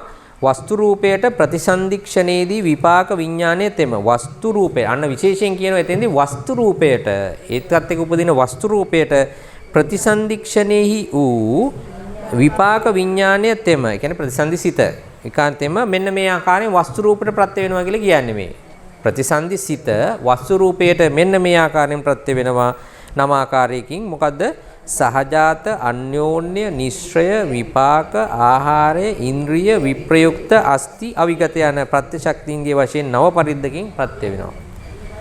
හරිද? හරිද? එතකොට මෙතන කියලා නෑ මොකද්ද කියලා නැත්තේ? කර්ම ප්‍රත්‍ය පෙන්වන්නේ නෑනේ මෙතන. මේ දෙකේදීම කර්ම ප්‍රත්‍ය පෙන්වන්නේ නෑ. කර්ම ප්‍රත්‍ය පෙන්වන්නේ මෙතනින් කෙලින්ම මෙතනින් ප්‍රත්‍ය වෙන එක තමයි පෙන්වන්නේ. ප්‍රත්‍ය නිසා වෙන්නේ නැති ප්‍රවෘත්ති විපාක ලැබෙන්නේ. හරි නෑ කර්ම ප්‍රත්‍යයෙන් විපාකයේ උපද්දලා දීලා විපාකයෙන් උපදින එක තමයි මේ කියන්නේ මෙතන. පොඩ සංකීර්ණයි මෙතන සියුම්ව ගන්න. දැන් අපිට හිතෙන්නේ අපි ඔක්කොම වෙන ඒවා කර්මයෙන් තමයි වෙන්නේ. හැබැයි වෙන පියවර වෙනස් මෙතෙන්දී මේ අපි සාමාන්‍යයෙන් හිතන එක නෙවෙයි වෙන්නේ. මෙතන කර්ම ප්‍රත්‍ය මෙන්න මේ සංස්කාරයෙන් කෙලින්ම මේ නාම රූපේ මෙතනින් නාමයේ උපද්දනනේ කොහොමද විඥානය මෙතනින් විඥානය උපද්දනවා ඊට අමතරව ඒක ප්‍රත්‍ය වෙන්නේ කෙලින්ම මෙතන මේ රූප වලට රූප උපද්දලා දෙනවා කියලා කියන්නේ. දැන් මම කිව්වේ දැන් මෙතන විපාක විඥානය ටික තියෙනවා. දැන් මෙතන මේ ප්‍රතිසන්දි විපාක විඥානය මේ ප්‍රවෘත්ති විපාක විඥානය. හරිද? දැන් ඒ ටිකෙන් නාම රූප උපද්දනෝනේ. ඒකනේ මේ විඥානපච්චය නාම රූපං කිව්වේ. දැන් මේ පියවරට කෙලින්ම පෙන්වන්නේ නැහනේ. අර මේ කර්ම ප්‍රත්‍ය පෙන්වන්නේ නැහැ. පෙන්වුවේ නැහනේ මෙතන දැන්. කිව්වේ නැහැ කර්ම ප්‍රත්‍ය. අර විඥානපච්චය නාම රූපං කියන තැන කර්ම ප්‍රත්‍ය පෙන්වන්නේ නැහැ. අන්න ඒක විශේෂ කාරණයක් මෙතෙන්දී. හරිද? ඒ කර්මපත්‍යනේ මේකෙන් මේකට එනවා. මේකෙන් මේකට එනවා. ඔව්. එයි සංකාරපච්චය විඥාන. එතෙන්ට එනවා. මෙතන ඉඳලා එතන කර්මපත්‍ය පෙන්වන්නේ නැහැ මෙතන. හරිනේ. හරිනේද? විඥානපච්චය නාම රූපන්ටන කර්මපත්‍ය පෙන්වුවේ නැහැ මෙතන. පොඩ්ඩක් මේක තව ටිකක් අපිට ගැඹුරුව සාකච්ඡා කරන්න තියෙනවා මේක. මේක මෙහෙම වෙන්නේ කොහොමද? විඥාණයෙන් ඔව්. මේකෙන් මේක උපදින තමයි කර්මප්‍රත්‍ය හේතු වෙන්නේ. ඔව්. ප්‍රතිසන්දි නෑ ප්‍රතිසන්දි විඥානය විතරක් නෙවෙයි ප්‍රවෘත්ති විඥානයත් මේ ඔක්කොම ටික උපදින්නේ මෙතන මේ තියෙන 29න්නේ. මෙතන 29න් තමයි මෙතන 32 උපද්දලා දෙන්නේ. ඒතකොට මේ 29න් 32 උපද්දන්නෙම කෙලින්ම කර්මප්‍රත්‍ය. හරිද? හැබැයි මෙතනින් නාම රූප උපදිනකොට එතන කර්මප්‍රත්‍ය නෙමෙයි. එතන නමාකාරයෙන් කියන එක අපි තව පොඩ්ඩක් පැහැදිලි කරගන්න පුළුවන් අභිධර්ම මාර්ගයේ.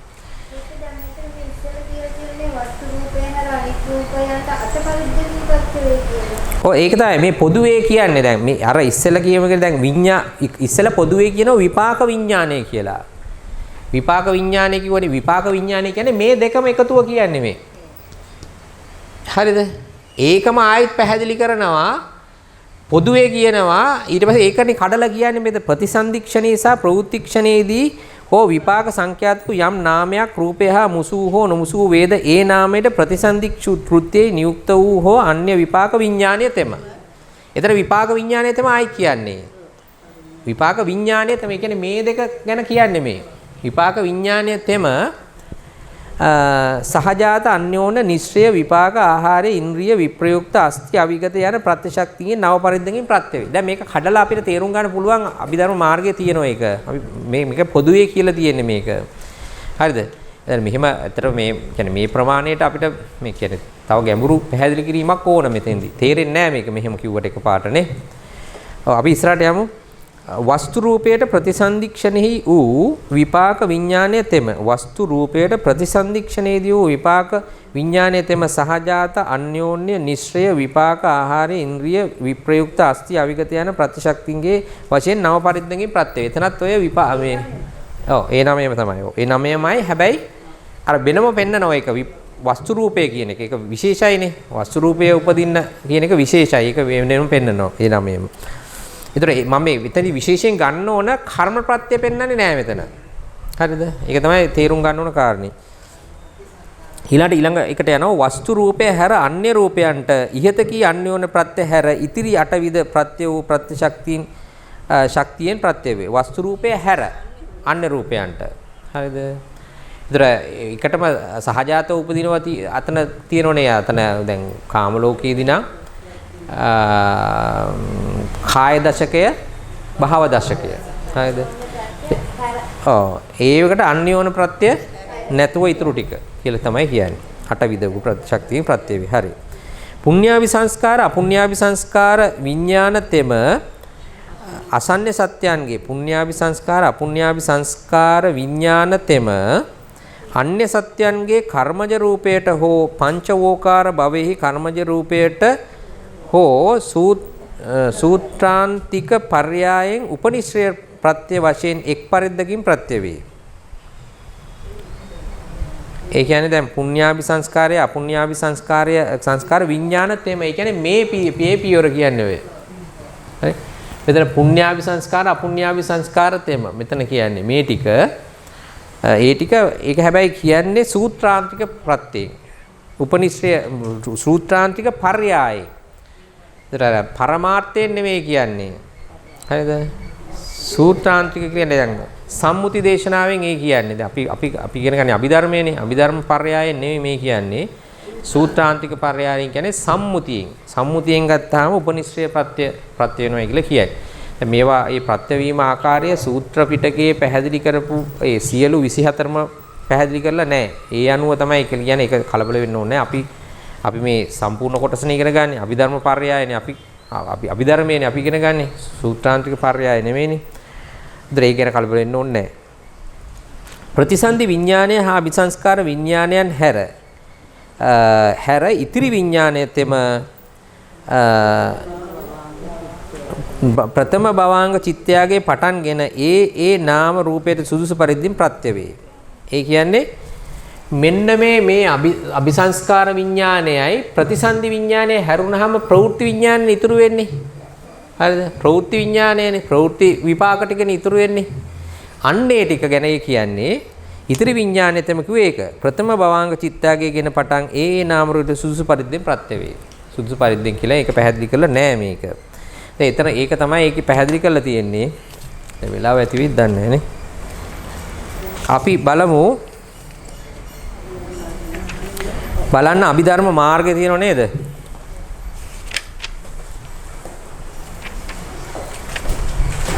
පොඩ්ඩයි තියෙන්නේ බලමුනේ අපි.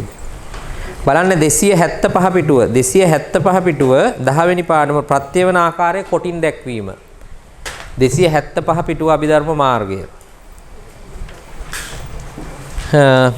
නාමය නාමයට සයාකාරකින් ප්‍රත්‍ය වේ. නාමය නාම රූප දෙකට පස්සාකාරකින් ප්‍රත්‍ය වේ.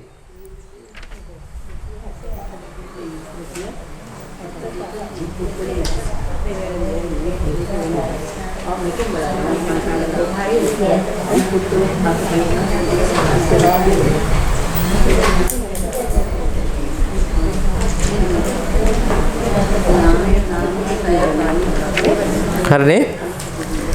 නාමයේ නාමයට සයාකාරකින් ප්‍රත්‍ය වේ. නාමය නාම රූප දෙකට පස්සාකාරකින් ප්‍රත්‍ය වේ. නාමය රූපයට එක් ආකාරකින් ප්‍රත්‍ය වේ. රූපේ නාමයට එක් ආකාරයකින් ප්‍රත්‍ය වේ. ප්‍රඥාති නාම රූපය නාමයට දෙආකාරයකින් ප්‍රත්‍ය වේ. නාම රූප දෙකට නව ආකාරයකින් ප්‍රත්‍ය. මෙසේ ප්‍රත්‍ය වීම සයාකාර වේ. ආකාර 6කින් ප්‍රත්‍ය වෙනවා. හරිද? දැන් මේක මීටත් වඩා අපිට ඉගෙන ගන්න ඕන. ඉගෙන ගන්න තාවත් ගැඹුරට යන්න වෙන. අපි නිකන් පොඩි සැකිල්ලක් වගේ අදහසක් මේකෙන් ගන්න පුළුවන්. බලමු. නාමයේ නාමයට ප්‍රත්‍ය වෙන සය ආකාරය. ඒතකොට නාමය නාමයට ප්‍රත්‍ය වෙන සය ආකාරය කියනවා ළඟින්ම නිරුද්ධ වන චිත්තචෛතසිකයෝ ඒවා ළඟින්ම උපදනා චිත්තචෛතසිකයන්ට අනන්තර සමානන්තර නාස්ති විගත ශක්තියෙන් ප්‍රත්‍ය වන්නාහ. හරිද? ඒ කියන්නේ දැන් ප්‍රතිසන්දි විඥාණය ආවහම ප්‍රතිසන්දි සිතත් එක්ක ඒකත් එක්කම ඒක ඊළඟ සිතට ප්‍රත්‍ය වෙන ආකාරය මේ කියන්නේ. හරිනේ? ප්‍රතිසන්දි සිත ආවහම ප්‍රතිසන්දි සිතත් එක්ක උපදිනුනේ ඒක නිරුද්ධ වුණු ගමන් තව සිතක් අන නාමය නාමයට. හරිද? ඊළඟ භවාංග සිත එනවනේ ඊළඟ සිත. ඕනම සිත භවාංගයෙන් ඊළඟ භවාංගයට එහෙම ගත්තාම එහෙම ප්‍රත්‍ය වෙන ආකාරම ගත්තාම අපිට දැන් එහෙම සැකිල්ල හදාගත්තාම මේක ප්‍රත්‍ය වෙන ආකාරය යම් අදහසක් ගන්න පුළුවන්. එතකොට ඒ උපදනා චිත්තචෛතසිකයන්ට ඒ කියන්නේ ළඟින්ම නිරුද්ධ වන චිත්තචෛතසිකෝ ඒවා ළඟින්ම උපදනා චිත්තචෛතසිකයන්ට අනන්තර සමානන්තර. මේ දෙක එනෝනේ කොහොම? අනන්තර සමානන්තර නාස්ති විගත. ඒ දෙකත් එනවා. හරි නාස්ති විගත ශක්තියින්ගෙන් ප්‍රත්‍යවන්නාහ. ඒ වීතිවල පළමු ජවනය පසුපසු ජවනයන්ට ආසේවන ශක්තියෙන් ප්‍රත්‍යවන්නාහ. එතකොට ඒව ආසේවනේ එන්නේ හැමතිස්සෙම ජවන් වල විතරයි. අපිට මේ ප්‍රත්‍ය පිළිබඳ තව ගැඹුරු ඉස්සරහට අපි අධ්‍යයනය කරගෙන යනවා. යනකොට අපිට තව මේ අදහසක් හොඳ අදහසක් එයි. මතක තියාගන්න දැනට ආසේවන කියන ප්‍රත්‍ය යෙදෙන්නේ හැමතිස්සෙම චිත්ත වීතියේ ජවන් වල විතරයි. ජවන් 7 තමයි ආසේවනය දෙන්න පුළුවන්. හරි ආසේවනය දෙන්න වෙලයි කියන්නේ යටින් කලින් එක ඊළඟ එකට ආසේවනය දෙනවා. ආසේවනය කියන්නේ අර බිත්තියක යටින් එක බිත්තියක සායමක් ගාලා තියෙනකොට උඩින් ගාන සායමට යට එකේ ආලෝකය දෙනවා. අන්න ඒ වගේ එකක් තමයි ආසේවනය කියලා කිව්වේ. හරිද? නිකන් අදහසක් විදිහට තියාගන්න තාම මේ ප්‍රත්‍ය පිළිබඳ අපේ දැනුම මදි බව දැන් පේනෝනේ. තේරෙන්නේ නැහැ නේද? දැන් මේවා හරිනම් නම් කියනකොටම අපිට ඔලුවට එන්න ඕන මේවා. ඒ පන්ටවට අපි දියුණු කරන්න ඕන මේක. කොහොම හරි මේක කරලා ප්‍රත්‍ය කියනකොටම අර ත්‍රි රාශිය ඔලුවට එන්න ඕන. එතෙන්ට එන්න ඕන දැන්. ත්‍රි රාශිය එන්න ඕන. ප්‍රත්‍ය කියනකොටම අපිට මොකද්ද ප්‍රත්‍යෝත්පන්නය ප්‍රත්‍යනික මොකද්ද කියලා තේරෙන්න ඕන. මේ මට්ටමට දියුණු කරන්න වෙනවා. හරිද? එහෙම තමයි මේ මට්ටමට එන්න ඕන කොහොම හරි. හරි දැනට බලා ගන්න ආසේවන ශක්තියෙන් ප්‍රත්‍යවන්නා එක්ක උපදනා චිත්තචෛතසික ධර්මය ඔවුනොවුන්ට සංප්‍රයුක්ත වශයෙන් ඒ වගේම එකට උපදින චිත්තචෛතසිකයන්ට සංප්‍රයුක්ත ශක්තියෙන් ප්‍රත්‍ය වෙනවා. හරිද? මෙසේ නාමයේ නාමයට සයාකාරකින් ප්‍රත්‍ය වේ. නාමයේ නාමයට සයාකාරකින් ප්‍රත්‍ය වේ. දැනට නිකන් අදහසක් විදිහට තියාගමු එහෙම ඊළඟ නාමය නාම රූප දෙකට ප්‍රත්‍ය වන පස්සාකාරය. හේතු ධානාංග මාර්ගාංග යන මේවා සහජාත නාම රූපයන්ට හේතු ඥාන මාර්ග ශක්ති වලින් ප්‍රත්‍ය වේ. ඒ කියන්නේ හේතු හයක් තියෙනෝනේ. ලෝභ දෝෂ මෝහ, අලෝභ අදෝෂ අමෝහ. අන්න ඒ වගේ ඒවා පරමාර්ථ ධර්මයන් වල තියෙන ඒ අදාළ පරමාර්ථ ධර්මයන් තියෙන ප්‍රත්‍ය ශක්තිය ගැන මේ කියන්නේ. ඊළඟ ධානාංග මොනවද? විතක්ක විචාර ප්‍රීති සුඛ ඒකාග්‍රතාව කියන චෛතසික 6 තියෙන ප්‍රත්‍ය ශක්තිය. ඒ ධානාංග විදිහට ක්‍රියා කරනකොට තියෙනා වූ ප්‍රත්‍ය ශක්තිය ගැන මේ කියන්නේ. ඊළඟ මාර්ගාංග කීයද? 8යි. මොනවද?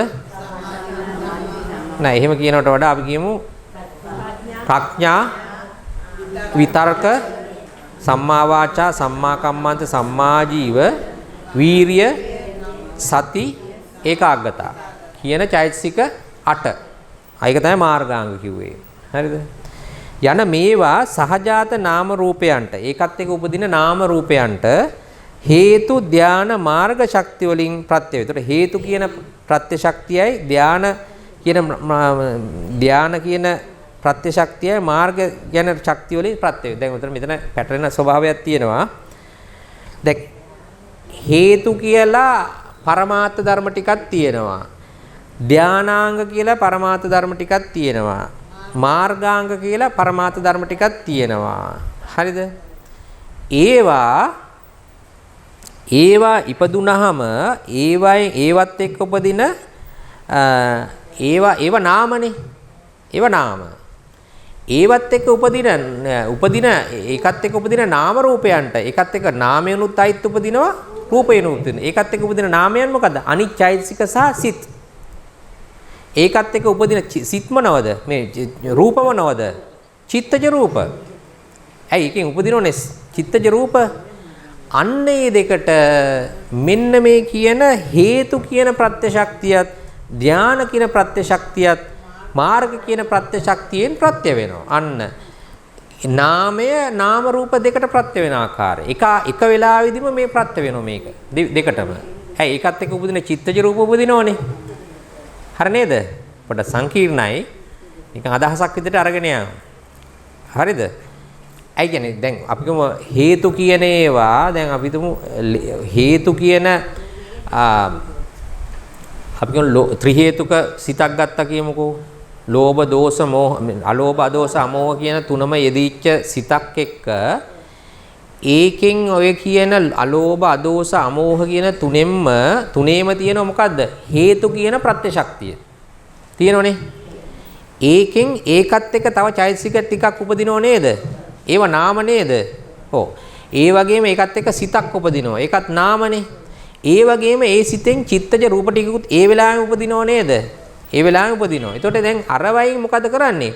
අර ඒකත් එක්ක උපදින සහජාත උපදින මේ නාමයන්ටත් ප්‍රත්‍ය වෙනවා.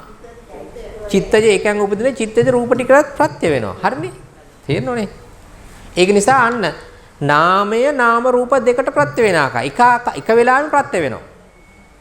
හරිද? තේරෙනවද ඒක? පොඩක් වෙලාව අරගෙන කරන්න අපිට අද වෙලාව මදි වගේ නේ. මෙහෙමයි ඉන්නේ දැන්. මෙහෙම එකක් කියන්නේ මේ. දැන් ඔන්න සිත තියෙනවා. මේකත් එක්ක උපදිනවා. ඔව්. අපි කියනවා මේ මොකද්ද මේ සිත? මේකෙම කුසල් සිත කියලා. හරිද?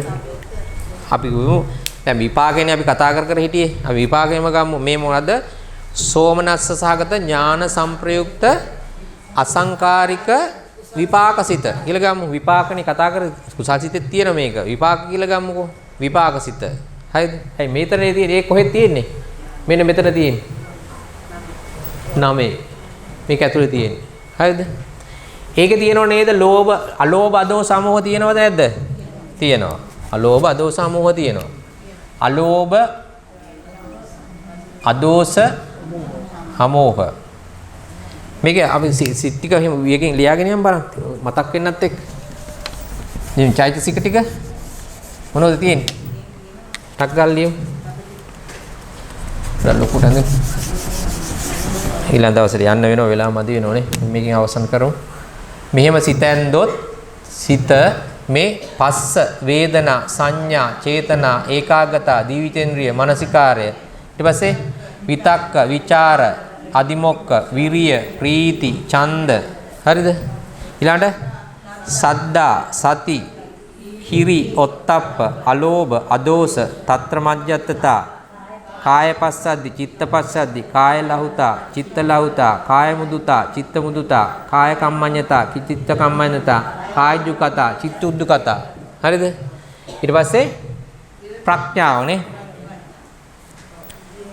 විරති තුනෙන් නැහැ විරති තුනෙන් නැහැ කියලා ගමු හරිද ඇයි මෙතන යෙදෙන්නේ නැහනේ විපාකයේ විදිහට විරතිය යෙදෙන්නේ නැහනේ විරතිය යෙදෙන්නේ කාරණයක් වෙනවා විරති තුනක් නැහැ අපමඤ්ඤා දෙකේ දෙන්නේ නැහැ. හරි. මෙහෙම එන්න පුළුවන්. හරි නේද දැන්?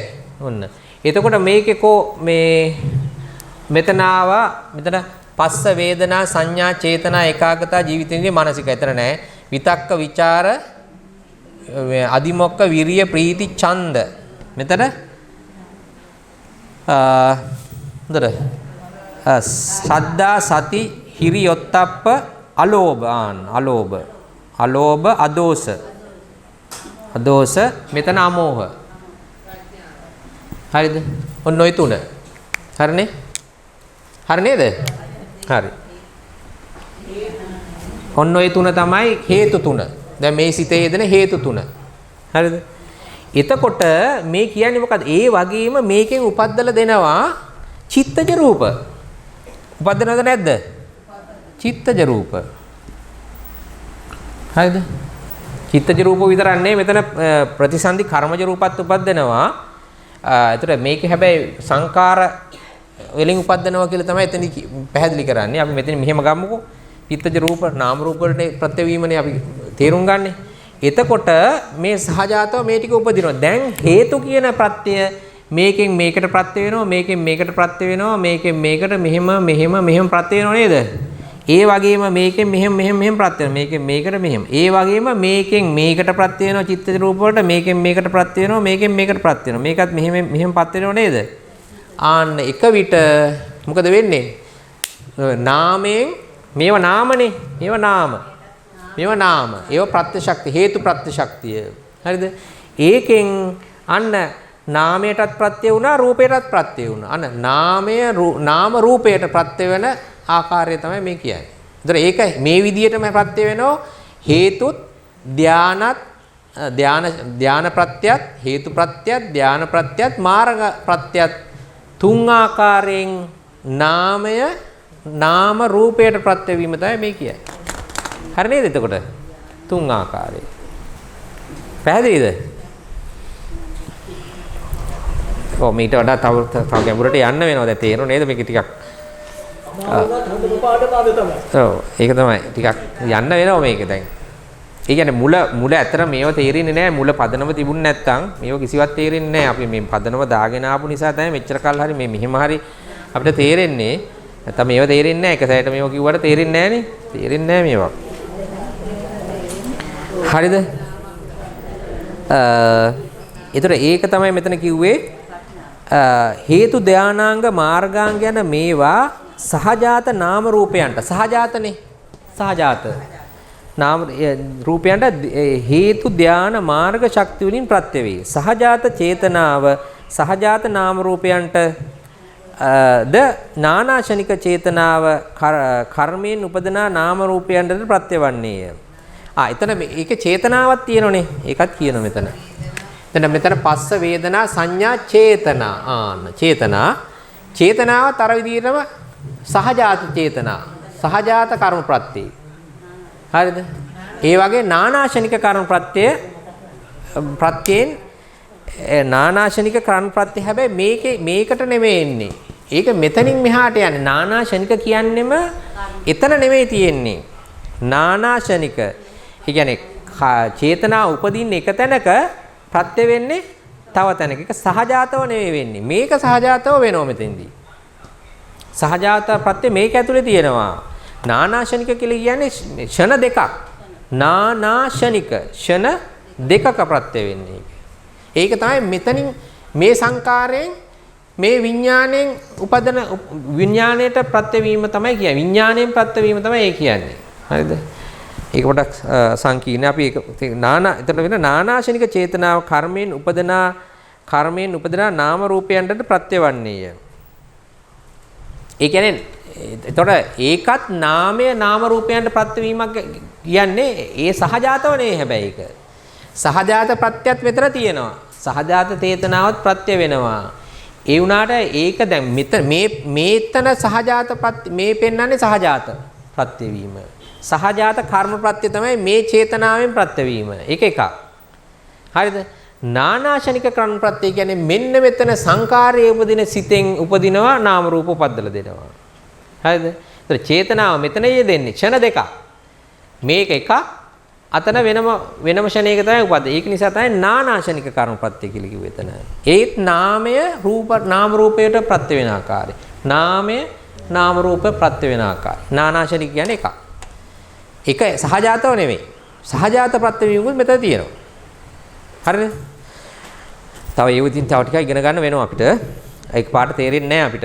ඒක තව ගැඹුරට යන්න වෙනවා අපිට. කියන්නේ පරිවාර දැනුමත් එක තමයි මේව තේරෙන්නේ. දැන් මේ මට්ටමේ මෙහෙම තමයි යන්න වෙන්නේ අපිට ඉස්සරහට. ඈ